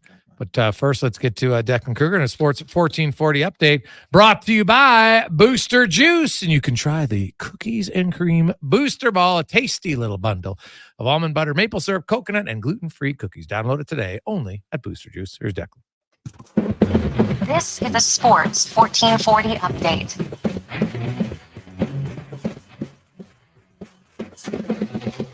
And we start with Edmonton Elks news as the Elks have signed national defensive back Josh Haggerty and American defensive lineman DeMarcus Christmas. The club has also released Americans Robert Mdici of the defensive line and Kyle Cass, a defensive back.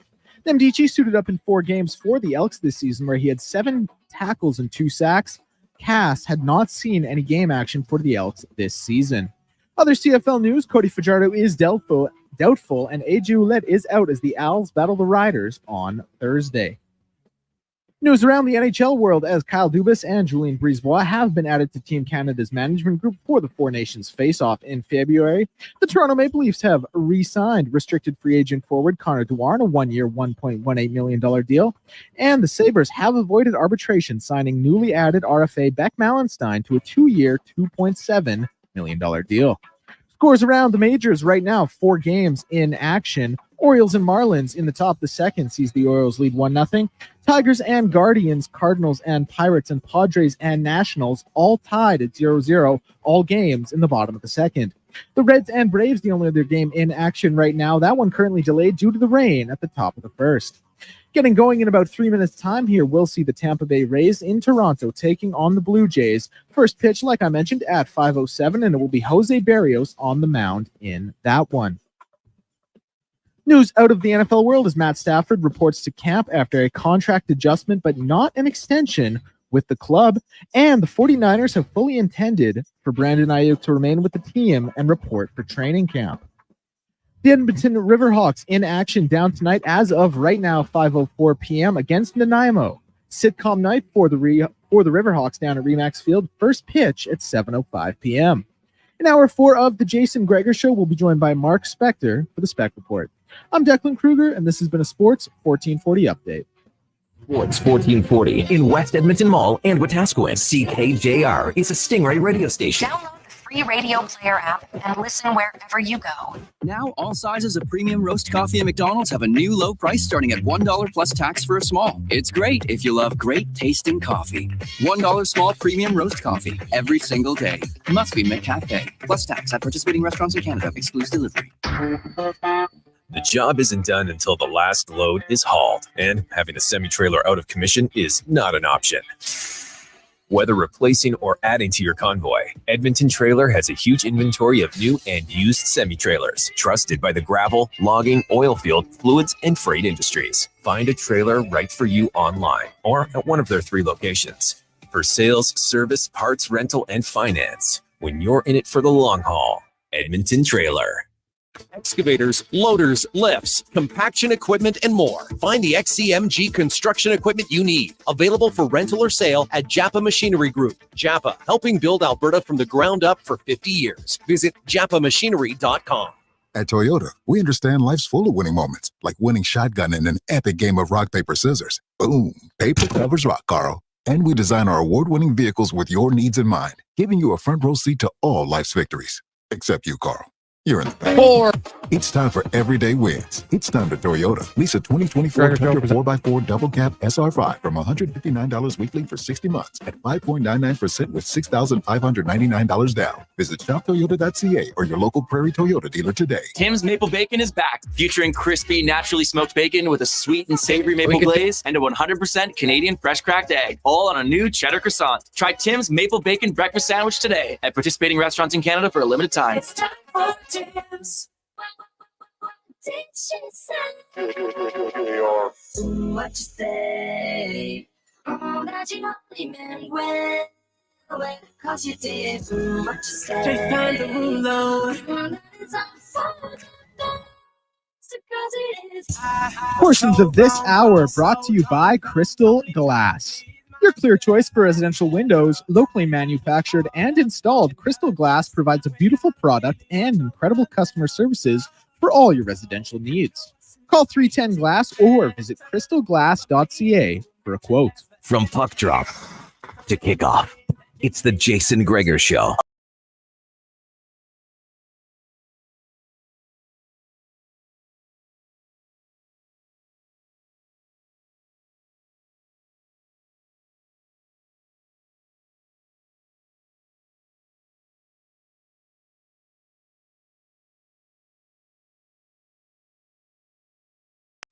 Sports 1440, Oilers Nation, YouTube and Facebook. Jason Gregor, Declan Kruger with you. As always, presented by PlayAlberta.ca. Alberta's only regulated online gambling website. Use the promo code SUMMER and you'll get a free $50 casino play right now at PlayAlberta.ca.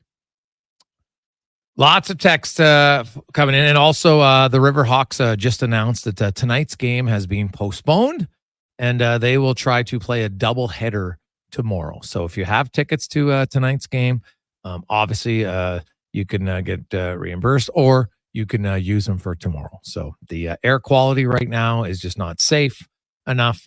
And so they just put that announcement out during the commercial break. So Riverhawks not going tonight.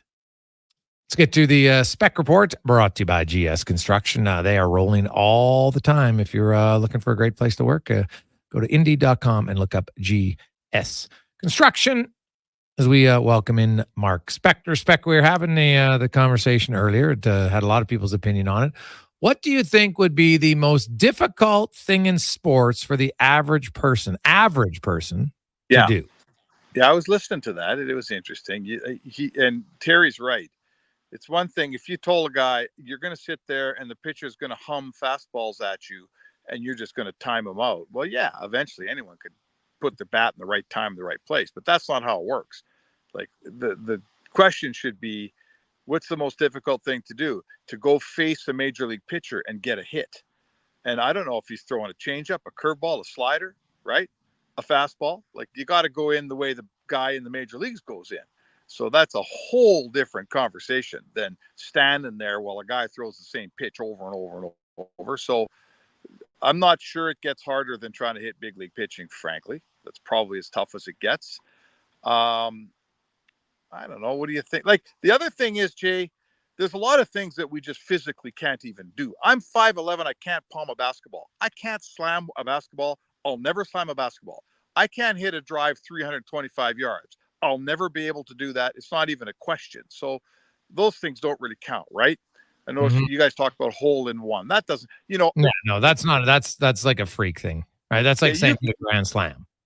Right. I mean, you can't go do the gymnastics that those girls do on those bars and stuff. Like that's not even a question. So, I don't honestly. I think, dude, you ski.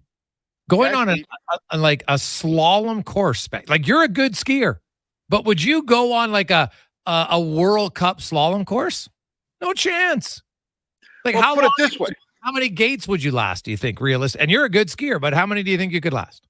Well, it depends how fast I was trying to go. Like, what's the parameters here? Get to the bottom. I could get to the bottom on any course you give me. I wouldn't be anywhere. I'd be 80 seconds off the leader, or maybe more.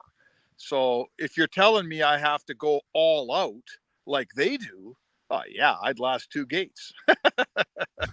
If you're telling me I got to get to the bottom, Sure. So, yeah, that's a pretty tough one. Yeah. I just think it's man. tough because they're so like the pitch of the hill. Yeah. And they're going so quick. Like to even have not so much the skill, but to have the will and the fearlessness And the courage. the courage is hard. What makes and what people don't realize, or some people wouldn't realize, it's total ice. It's not like when you go skiing and there's snow to make a carve in. It's complete ice on those hills. Like their ski techs, they sharpen up a ski. It's like an X-Acto knife. It's so sharp, and they do what they're doing, skiing at 100 and I don't know what's the number. Do they not ski at like 140 kilometers an hour? Oh, it's ridiculous. Like honestly, On like pure I have ice. all the respect. Pure ice. Yeah. Yeah. So no, I couldn't ski at 100 kilometers an hour on pure ice. There's no chance. And for a guy my age, I'm a good skier. I could never do that. No. Yeah. Like I don't have the courage to do that because the ramifications are when you fall, it really hurts. Dude, like you watch Todd Booker and all those some of those hellacious crashes in skiing. It's just like, they look like a limp noodle after a while. And they just keep sliding down the hill. It's like, oh my God. So listen, there's a million things that my sort of touchstone, Jason, is the routine ground ball. That's an accepted term in sports. There's a routine ground ball to short. 99% of the people in that stadium watching that routine ground ball wouldn't make the play. No. Right? It looks routine until you're the guy the ball's coming at, and then you got to catch it and throw it all the way to first base. It ain't routine, right? They make it look routine. So it's harder than we think. Well, I could tell you this. The average person would have because you got to consider how many people in the world don't even skate. Then you put the average person on ice to defend Connor McDavid one-on-one. NHL defensemen can barely do it sometimes. So that would be another one I'd put it up there. Just a one-on-one with McDavid. And it'd be like, because you know what? You can't just stand at the blue line, right? And wait till you got to start up whatever. He's starting at the blue line. You start at the center ice line. Yeah. It's no contest. You got to gap him, right? Well, you wouldn't gap him because he just blow by you. It'd be unbelievable. Like that would be like, I remember when they had the show Pros versus Joes. Yeah. And, and that was comical at times. And some of those guys, like they were Joes, but they were Joes who played like college level or something, right? Like they still had some athleticism and most of them still got waxed. And a lot of the time, one with Paul Coffey. Oh yeah. Yeah. Some guy was supposed to score into the empty net against Paul Coffey. He never possessed the puck across the offensive blue line. Coffey just 5 different separate times. He just cruised up and took the puck from him. And Coffey was a retired 48-year-old defenseman. That guy didn't get in the offensive zone one-on-one with Coffey, let alone score into an empty net. Oh yeah. Well, you got to bet one of the greatest skaters of all time, right? If I tried that with Paul Coffey, and I played hockey my whole life, I'm crappy, but I played. If I tried it and Coffey didn't want me to get into his blue line, I never would. He'd take it from you. I'm here to tell you. There'd be no contest here. I do. The biggest thing I found is when people get the opportunity, because on TV makes a lot of sports look easier than they are, right? Or slower than they are.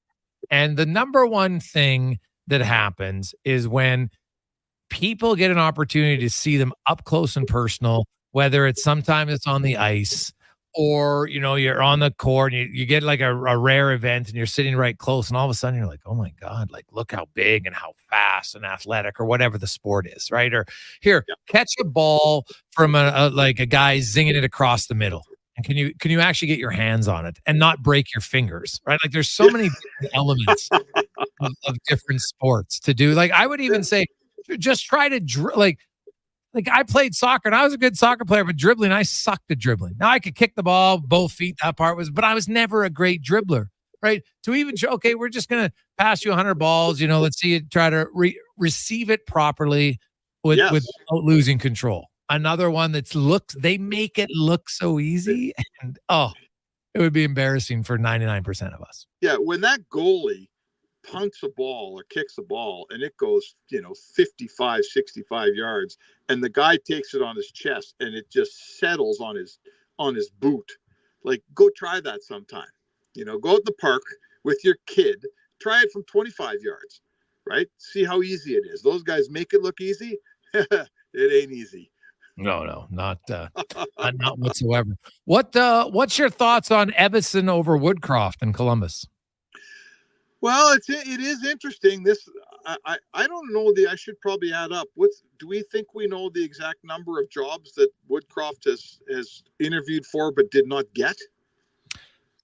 I don't know. I don't think it's that many. Maybe 2. Oh, I think more. Wasn't he? I think he wanted. Was it Ottawa? Was it? There's a couple Eastern Conference jobs he was looking for. Well, because so the most recent ones, like that have just been hired, right? If you look at it, you have obviously today was Columbus, San Jose. I don't know if I ever heard he was really in on San Jose. Was he in on Seattle with Dan Bilesma? Could be. I think that I'm going to say, and we never always get it for sure. I'm going to say that as an active out of work NHL coach, he's going to be in on almost all of them. Like, is he not? He's not picking and choosing and saying, "Oh, I don't want to go to that place." Yeah, it is rare. And maybe not San Jose because he's got a long history there and they're a million miles away. I get that. But it is interesting that a guy who had a ton of success, he walked into Edmonton and man, his winning percentage was awfully good. I thought that he'd be working by now. So I'm a little surprised. And he's Dean Evason's a good coach and he's also well regarded. So it's not like he's losing out to plugs here. But, no. I guess now, is everybody hired, Jay? Was that the last job in Columbus? Yeah, all the hey, did you know that Chris Knobloch is now the 20th longest tenured head coach in the NHL? He has 63 games. Yeah. Oh my goodness, that's insane. Now, I think now Woody turns to being the guy who, when the first guy gets fired in November, remember he came in that situation and was pretty good. He came in and did a pretty good job. So maybe that's where, that's obviously what he's got to focus on now is catching on with a team where they fire a coach, and he just got to get back in. There's a very good coach there. We all watched it. You just got to get back in. And it's sometimes, Patrick Waugh was the one who said when he left Colorado, he thought, no problem. I'll get a job. No problem. This won't, it'll happen right away. It didn't happen for a long time until he got to Long Island. So sometimes it takes longer than you think. Yeah. No, that's a very good example for Patty Waugh. Good one, Spec. We will chat with you tomorrow, man. Have a great day. Hey, don't sound so surprised when I have a good one, will you? All right, see you Gardner, I'll talk to you from the see you tomorrow. Classic Golf tomorrow. Yeah, that's Yes, right. Sir. Okay, I like it. See you tomorrow, buddy. You betcha. That's Mark Spector. Yeah, his annual Spec Classic going at the Quarry tomorrow, all helping out Sports Central. And I know many of you will be teeing it up there tomorrow. So look forward to seeing the fellas from Fountain Tire. Jim, the biggest foot wedger that I know. No, I'm kidding. He said but he was very subtly good. Kind of a pretty elite sandbagger. That's what I would say to Jim from Fountain Tire. Elite sandbagger. Quite a good game. 5:20. Lots of texts on what you think is the most difficult thing in sports for the average person. 833-401-1440 in our email inbox. 833-401-1440 and the Gregor Show presented by PlayAlberta.ca. Rule number 116. In Waterton, walk with a lean. The wind will always prop you up. Summer in Alberta has its own set of rules. And if you're looking to add a little extra fun, Play Alberta has it all. Use promo code SUMMER to snag a $50 casino bonus for casino, instants, and live dealer with your next deposit. Get ready for promotions throughout the summer to help you make the most of those sunny Alberta days. Because we all know they don't last long enough. Bonus terms and conditions apply. Hey, Elks fans. spot. Touchdown. Get on the Elks party bus for every home game at On the Rocks for only $35. Included is a game ticket, round-trip transportation, and a prepaid Coors Light. Reserve your spot now at ontherocks.com. And OTR is your go-to for every Euro Cup game. With $5.25 Heineken. Their first major trophy. It's the ultimate football experience. Canadian or European. Only at On the Rocks. Jasper Ave and 118th. You've got a go-to coffee spot, a trusted barber, even a lucky game day jersey. But when it's about looking your absolute best, there's only one name you need. Mr. Dirk. Family run since 1939. We're experts in crafting impeccable tailor-made suits and offering a wide variety of everyday styles. Pair that with personalized one-on-one fittings and the convenience of on-site tailoring. Mr. Dirk elevates your style game. Visit our Edmonton store or explore MrDirk.com. Score big on style with Mr. Dirk. Silent Rides is one of Alberta's premier bus charter companies with state-of-the-art motor coaches. We provide our customers with the safest and most reliable ground transportation. Our seatbelt-equipped buses have become the preferred carrier for many local sports teams, tours, corporate outings, and other various travel across Western Canada. For more information and to request a quote, contact Ted Nakamura at 780-940-0880 or visit silentrides.ca. The Brick is serving up incredible deals on items in every department. Find up to 25% off dining and bedroom packages, up to 40% off mattresses, and up to $840 off sectionals and sofas. Find everything you need to outfit your home this summer, from kitchen appliances and dining sets to mattresses and electronics. Take advantage of our amazing block party prices and fun family activities. Some exclusions apply. See in store for details. The Brick, saving you more. Johnson, whoa.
Three 1440.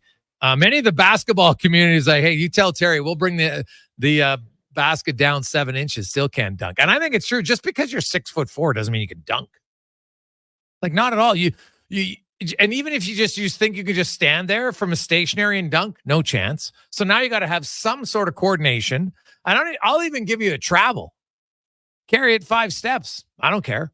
You still got to have the hops to get up there. I wonder how many people listening right now are 6'4" and have never dunked.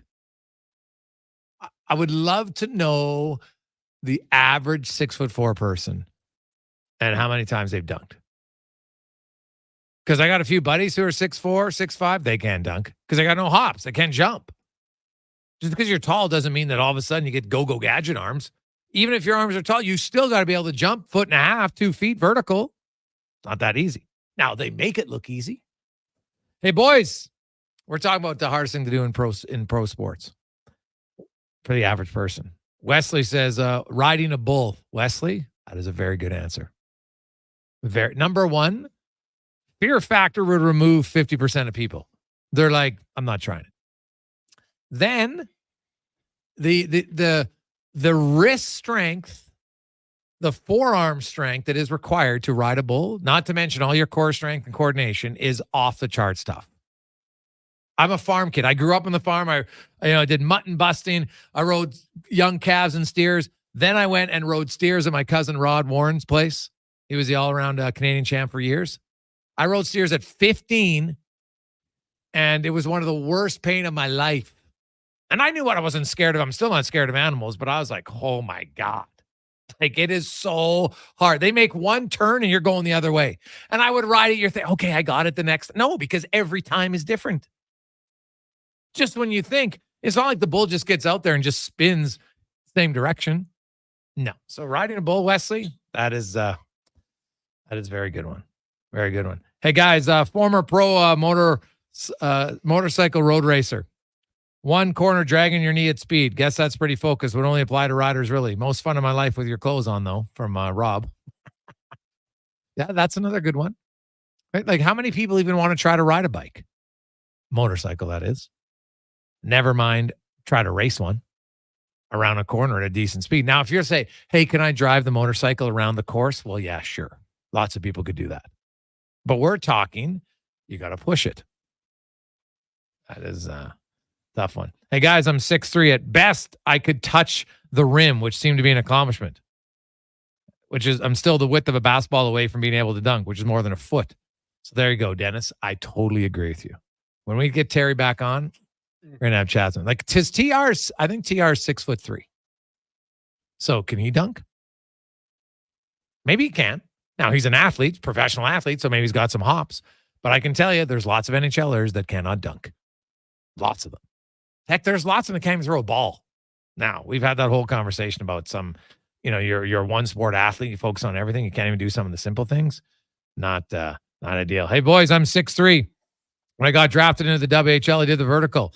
And a 6-year-old guy in a suit went after me for fun and beat me by a mile. I was released shortly after. Vertical, now, you could work on it. But, man, there's some natural people that just have, like, the springs in their calves. That can definitely help. And so you could work on it a bit. But, again, this is the average person starting tomorrow. Dunking, I think, is very hard to do. Now, in the NBA, you're talking guys 6'5", 6'6". Like, even did Steve Nash, how often did he dunk? Deck, do you remember Nash dunking? Like, I'm sure he's dunked. Did he dunk? I was thinking if I could, he definitely didn't dunk a lot. I was trying to remember if I could, there was one time he dunked that really stuck out to me and I couldn't think of one. So I'm going to hit Google here. I'm Googling it right now. Okay. It says Steve Nash's only career dunk attempt. That sounds about right. Yeah. So Steve Nash, 2-time MVP. 6'4" as well, by the way. Yeah. Which is so funny because he doesn't look that tall. And he looks like he's like 5'8" out there. Now, this one is obviously a joke. That's not his only dunk attempt. It was pretty funny. NBA facts that sound fake, but are actually true in regards to Steve Nash. I'd really like to know if Steve Nash did actually dunk in a game. I would be curious. The one result I saw, we may be looking at the same thing, but that he never dunked his entire career. 17 years in the NBA. 2-time MVP, like you said. Now, that doesn't mean he can't, but he never did once. So I'd have to ask Steve. We'd have to ask him just, could you dunk? And I'm sure, though, probably if he tried, but that wasn't his game. But maybe he couldn't dunk. He's like, you know what? No. I tried lots. It was a waste of my time. It wasn't my game. I was a pretty good distributor of the ball. Pretty decent shooter. Just not a dunker. So, yeah. Hey, guys, the worst player in the NHL is closer to McDavid than we are to getting one shift in the NHL. It's probably a fair comment. Right? When you think about the gap of the worst NHL player who is still in the top 0.0001% of the population of hockey players, especially nowadays, right? Because maybe before some of the worst players were really tough guys. But today's game, fast, quick. Some people like to mock Matt Rempe. Watch Matt Rempe skate. Like, the reason Matt Rempe can hit people is because he's a fast skater.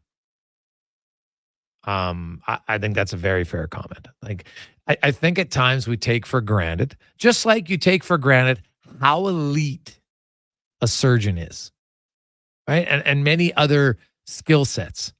Right? Like, you watch those tractor trailer drivers. First time, right? They're doing all these things. Like, trust me, there are certain skills that the average person cannot do. And there's some truck drivers that can drive a lot, still can't do certain things that the best guys can. Right? I'm trying to think of other everyday person skills that most people just can't do. Right? What about, some people's ability to recall things when it comes, you're a lawyer in court. Yeah, you can research a lot of stuff, but then you got to be able to bring up the top of your head, doing just like that. There's lots of different skill sets that aren't athletic. Brain skill sets, to me, mind blowing. Some of the stuff people can do. So, but I will say that there are a lot of top people can't do it.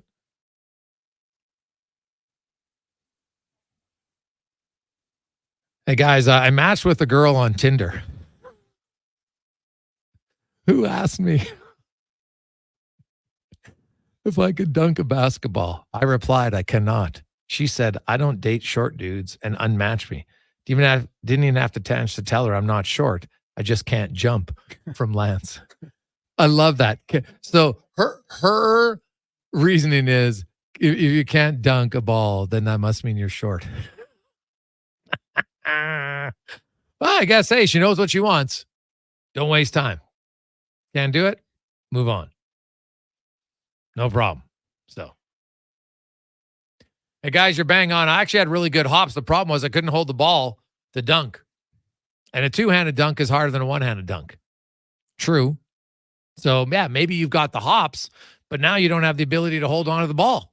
Although you don't have to palm it, right? Like, now you can hold, maybe you kind of use your wrist a little bit, but it's still difficult. Hey, guys, I operate a backhoe daily. Good luck to the average Joe. Fair point. Fair point. I like playing around on the backhoe. Had one at the farm a few times. Skid steers. They're pretty fun, but I got a lot more time.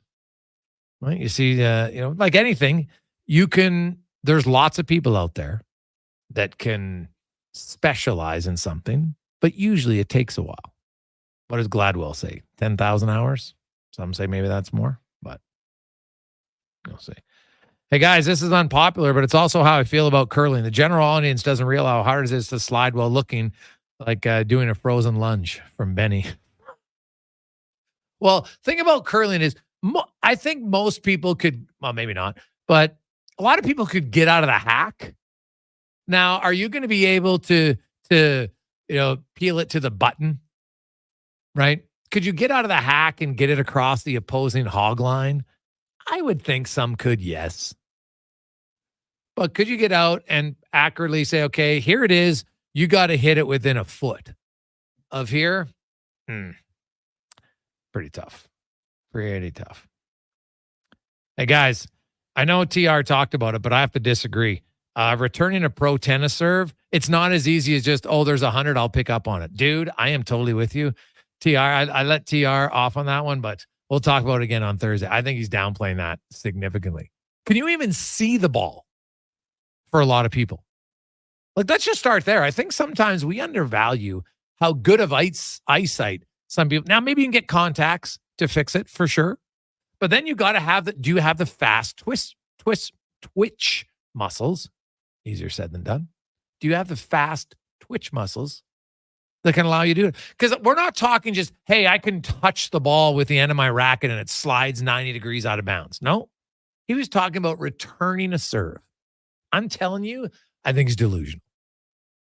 And I'd say it when he comes back on Thursday, because we had to end the segment. But I don't know, man.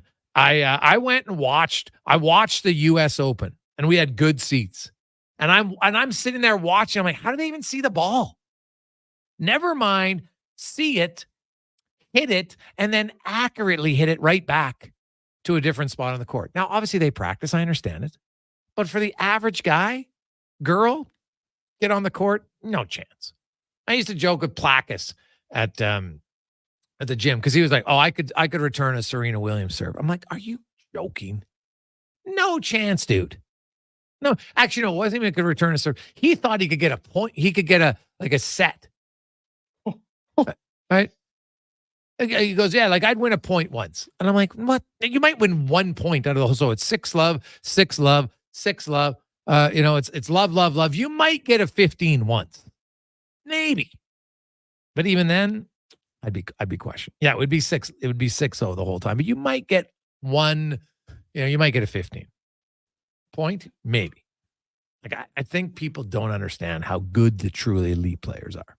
Like, you watch when they do that McDavid skate. That was probably the best promotion the Oilers ever did. Right? You had the guy on the ice, and then they had the shadow of McDavid, and you would see them racing. And the guy got a lead. And McDavid still, like, I never saw anybody come close. Now, again, that's the average person. If it's a U of A Bear player, yeah, with that much of a lead, not going to beat him. Sure.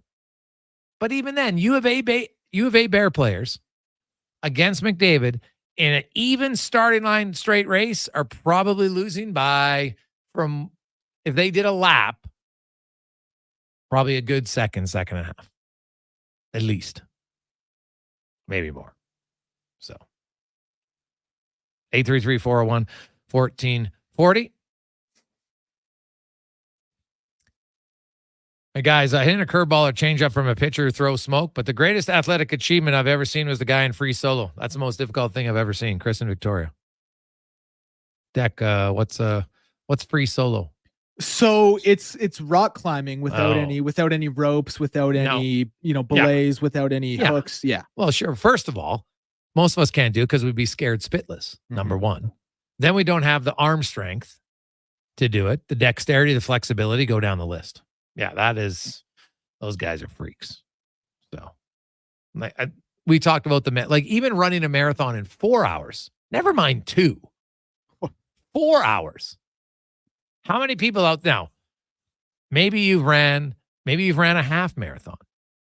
Maybe you've ran 10K. Do you think you could run a marathon in 4 hours?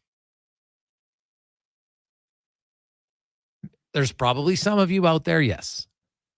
Average person, I'm saying virtually no chance. Right? So, we'll see. 538. We got lots of text. This is a great topic. 833-401-1440. Hey, boys, remember when Struddy said he could make 6 of 10 from the three-point line? Well, you know what? We still haven't done that. Maybe we'll have to get Ryan and Strudwick. We'll do a little, because both of them think they can do a lot of stuff. Maybe we could do that. Oh, that would be unbelievable. Get on it. 6 from 10. Now, maybe with no one watching, the minute there's people there, now everything changes. And 6, like that's 60%, dude. And NBA players aren't hitting 6 from now. In practice, they are. That's the other thing that's interesting. You watch those guys. I went to the Raptors game this year and I was watching in warm up, and they're just draining 3 after 3 after 3. And then in the game, well, obviously there's someone in your face, but you have less time. But it was funny watching them how just, this looks easy in practice. Game time comes, way harder. And then there's still Steph Curry, freaks of nature, who do that on a regular basis. So, nuts. Quick break. We'll return to the Gregor Show, presented by PlayAlberta.ca. Legacy Heating and Cooling is still the #1 company for families who don't want to see dad in his underwear. Come on, we warned you about a heat wave a while ago, and lo and behold, here we are. So call Legacy now before the heat wave convinces dad to cool down in a kiddie pool in your front yard. Yeah, we've still got air conditioners in stock, and yes, you won't have payments or interest for 1 year. Keeping dad from bathing in public during a heat wave. That's how you save your legacy. Legacy Heating and Cooling. Be melon jolly, not melancholy. Summer is ripe for fun, and some Booster Juice bestsellers are back in season. Watermelon smoothies, including the refreshing Watermelon Wave, a berry burst of strawberries, raspberries, pomegranate, and vanilla frozen yogurt, and fan favorites, Watermelon Explosion, a refreshing burst of bananas, mangoes, and pineapple, both made with watermelon sorbet and probiotic yogurt. All of the watermelon, none of the seeds. Visit a Booster Juice near you today or download the Booster Rewards app. What a season. What a ride. Congratulations on an incredible season from GS Construction. Whether you're a laborer, pipe layer, or pipe layer's helper, lead hand, operator, top man or woman, or water and sewer foreman, GS Construction has room for you on their team.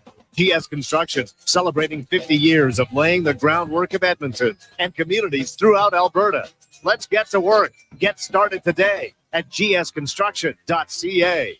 Introducing the Female Super League. Female hockey is on the rise with more women playing the game than ever. Join us as we pave the way for the future of women's hockey. The FSL is more than a game. It's a movement and an experience for the motivated female athlete. Teams will compete in a showcase-style format featuring consistent interprovincial competition. Come be part of the journey as the 2024-25 season unveils a 12U division, as well as the launch of a groundbreaking progressive body-checking 14U division. For more information, visit femalesuperleague.com. Go-to coffee spot, a trusted barber, even a lucky game day jersey. But when it's about looking your absolute best, there's only one name you need. Mr. Dirk. Family run since 1939. We're experts in crafting impeccable tailor-made suits and offering a wide variety of everyday styles. Pair that with personalized one-on-one fittings and the convenience of on-site tailoring. Mr. Dirk. Elevate your style game. Visit our Edmonton store or explore MrDirk.com. Score big on style with Mr. Dirk. Silent Rides is one of Alberta's premier bus charter companies with state-of-the-art motor coaches. We provide our customers with the safest and most reliable ground transportation.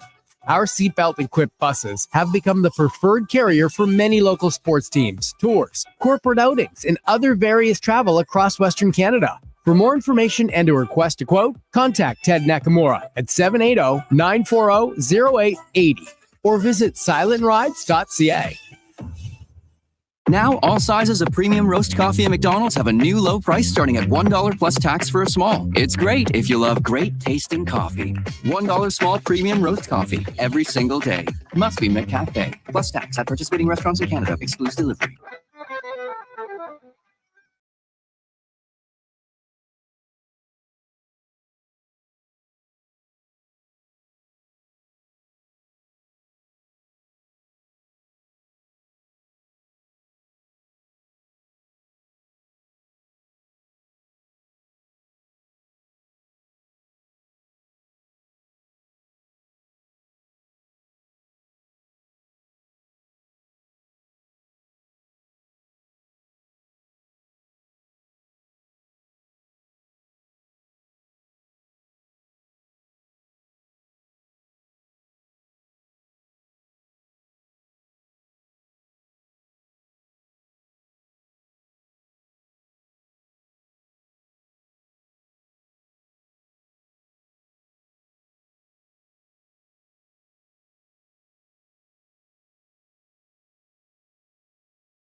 Oh, this is perfect timing.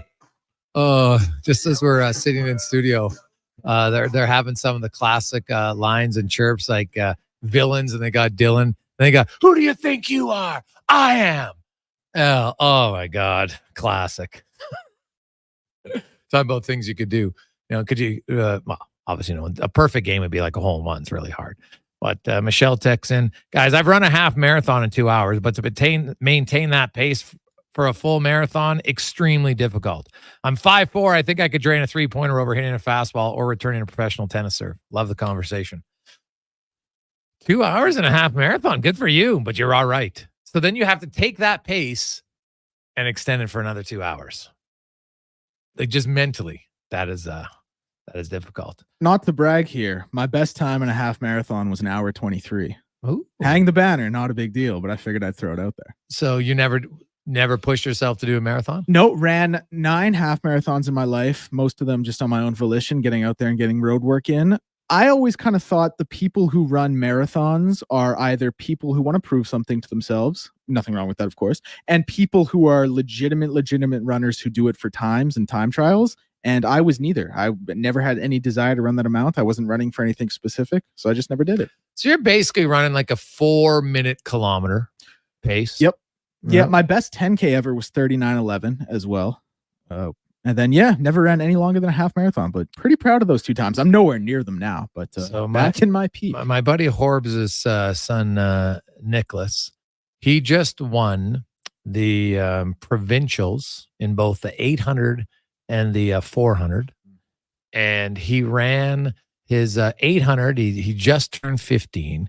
He ran his 800 in 2:04, I think it is. And he was sick and didn't really have to push himself down the stretch. So I think he probably has a good chance to maybe break. He's going to nationals here in a few weeks. But he ran he ran 3 kilometers in like, I think it was 9 minutes. Like, God, and he's 15. But man, they can like the fast people. You think about that. Like you look at the marathoners, they're running 100 meters in 15 seconds for 26 miles at that pace. How many people think they can run a 100-meter dash in 15 seconds? I think you'd be surprised. It is, it's more difficult than you think, for sure. Hey, guys, I'm 6'7". I can dunk a tennis ball, but I've never successfully dunked a basketball. I can palm it, but my vertical is the very definition of white men can't jump. From Elks fan. They're 6'7" guy. Now, maybe if you worked on it, maybe, right? Because it's 6'7" with the wingspan. If you got a big wingspan, right? Like Struddy always said, with his long arms, that helped him for sure. So we will, we'll kind of see how that goes. But here, I got that. Dex got the whole screen. There we go. So we'll see. 833-401-1440.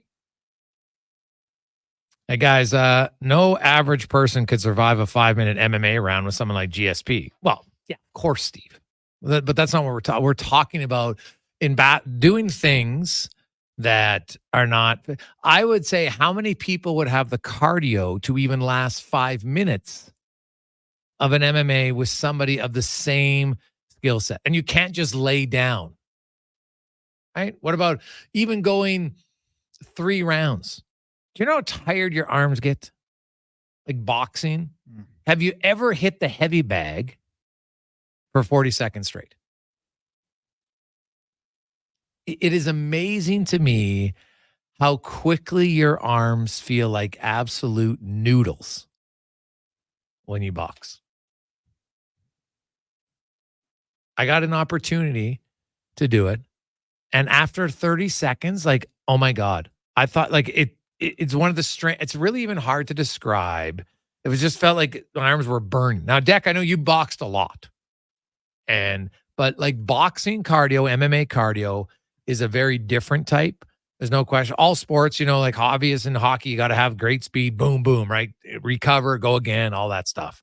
But boxing, mixed martial arts, and really just, I couldn't believe how quickly my arms felt dead from just hitting the heavy bag. I couldn't believe it. Yeah, I mean, you obviously laid it out perfectly. There's not much I can add to that. I mean, people might look at boxers, MMA fighters and think, oh, I can throw a punch. I'm a big, strong guy, whatever it may be. But the nuances of the sport and just the little movements that add up and the cardio of it is so extreme. It's something that people really don't understand. And that's why I recommend boxing as a workout to anybody. Like, I think anybody should go out there and hit pads for 12 rounds and then follow that up with 12 rounds on the heavy bag, then follow that up with 12 rounds on the double end bag. Like, you just have no idea what you're really getting into and how much cardio it takes and, how much of a high intensity workout it actually is. So yeah, like I mentioned, you said everything perfectly. It's a sport, one of the most cardio intensive, actually the most by far cardio intensive sport I've ever done. And I was a competitive swimmer as a kid, so that should say something. Hey guys, I went to the batting cages in Kelowna thinking I would relive my youth. Other than getting hit in the hand while being in the fastball cage, I wasn't even close to making contact. So humbling. Glad it was the dark and no one was around to laugh. From Mumsy. Well, you know what? That is the hardest part. Is when you were, a younger athlete and you could survive and be decent at stuff. And then you don't do it anymore. And then you go try and do it. And it's like, oh my goodness. It's like I always try to tell parents when I coach a team at the start, like, don't yell at your kids to work harder. First of all, what does that even mean? And then second of all, I would love to say, okay, well, you come on the ice and we'll see you go up and down the ice once or twice, and then we'll see how tired you are. And we got 9-year-old, 10-year-old kids. And I know they got a lot of energy, but they're way smaller. They got to take way more strides. You get tired fast. Cardio is very difficult. And for the vast majority of us, cardio is terrible. And so even to go, oh yeah, you know what? I could get in there running up and down the court. Okay. Can you do it 3 times? Hey, Greggs, what about swimming? Where would that rank? Oh my God. Well, there's a lot of people who would eliminate themselves because they're fear of water. And some people just literally don't even know how to swim. So swimming, like I practiced to swim for a sprint in triathlon, which was 750 meters. I practiced it for 2 months. And I swam probably 4-5 times. Now, did I finish the 750? Yes. I also did it, and I wore the wetsuit, which made a big difference. I noticed. I was like, oh my God, this is a game changer. Suddenly I was buoyant, and I'm like, ooh, I'm not sinking because I'm not a great swimmer. But even with that, and like my time was so ridiculously slow. So I would try to think like, what would be a fair time to say, okay, if you're sprinting, can you do a 15-second 100-meter? I think a lot of people would struggle with that. Swimming, oh my God, I couldn't even imagine to do 100, like 2 lengths of the pool, like a big pool, so 100 meters. And how long, even if we get like a slow time. Oh my goodness. Because there's lots of people that are athletic that cannot swim. That one might go up there as one of the hardest ones. Swimming is very difficult. Very difficult. Even like, could most of you doggy paddle and get your way from one end to the end? Yes, that's what we're talking. To do it with any semblance of acumen, I think would be hard. Hey guys, okay swimmer can go about 2 minutes for 100 meters. But what's like the world record holder? Decca, what's the fastest? Yeah, the world record for the 100 long course, I would have to imagine it's like 44-ish. My best time ever was 54. 2 minutes is pretty quick for the average person. That's a decent pace for a reasonable casual athletic swimmer, I would say. And it's probably better for short course because short course you have more turns, so you go faster. Long course it's tougher and obviously more surface tension to break for a longer distance. Yeah, so I'm looking at the 100-meter breaststroke. That's a tough event. Adam Peaty has the world record at 56 seconds. That's a world record. And that's the long course. In the short course, it's actually 55. They're actually faster in the short course than the long. I'm guessing the turn because they are able to spin around. So, yeah, interesting. It's a great topic. I like it. Lots of great texts, everybody. I appreciate it. Keep that going tomorrow, 833-401-1440. Coming up on tomorrow's show, Who Is It Wednesday? Also a very special scouting. We got from all of our hours are great, but from 3 o'clock till 5 o'clock, you're going to love it. We got Who Is It Wednesday, NHL player. 4 o'clock, we're going to get a scout talking about scouting in the NHL and some of the unique intricacies about it. Somebody who has scouted for decades. So that's coming up on tomorrow's show. On behalf of Declan Kruger, Donovan Paulson, I'm Jason Gregor. Thanks so much for listening. Have yourselves a wonderful Tuesday evening. Stay safe, and we wish all of our best to everybody out in Jasper. We hope somehow they save things. Good night. Here's Declan. This is a Sports 1440 update.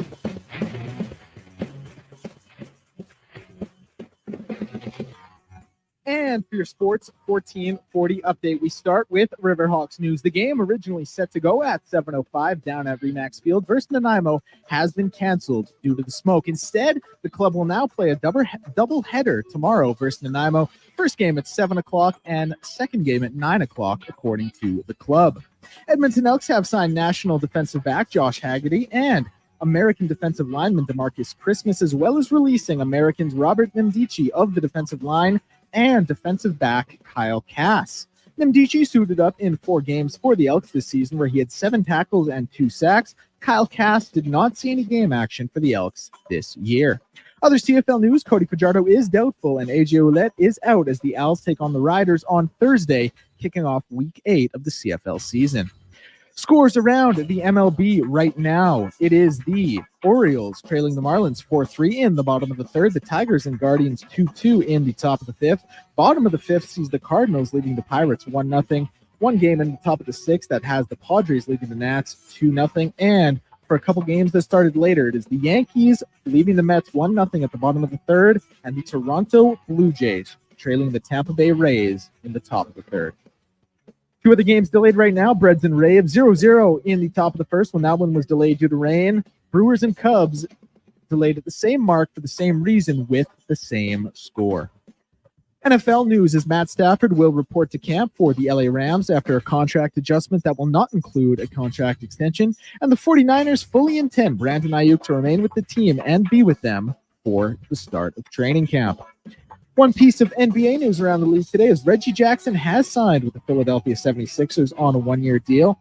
And in the NHL, Kyle Dubas and Julian Brisebois have been added to Team Canada's management for the Group of Four Nations face-off in February. The Toronto Maple Leafs have re-upped on restricted free agent Connor Dewar on a one-year, $1.18 million deal, and the Sabres have avoided arbitration, signing newly added restricted free agent Beck Malenstein to a 2-year, $2.7 million deal.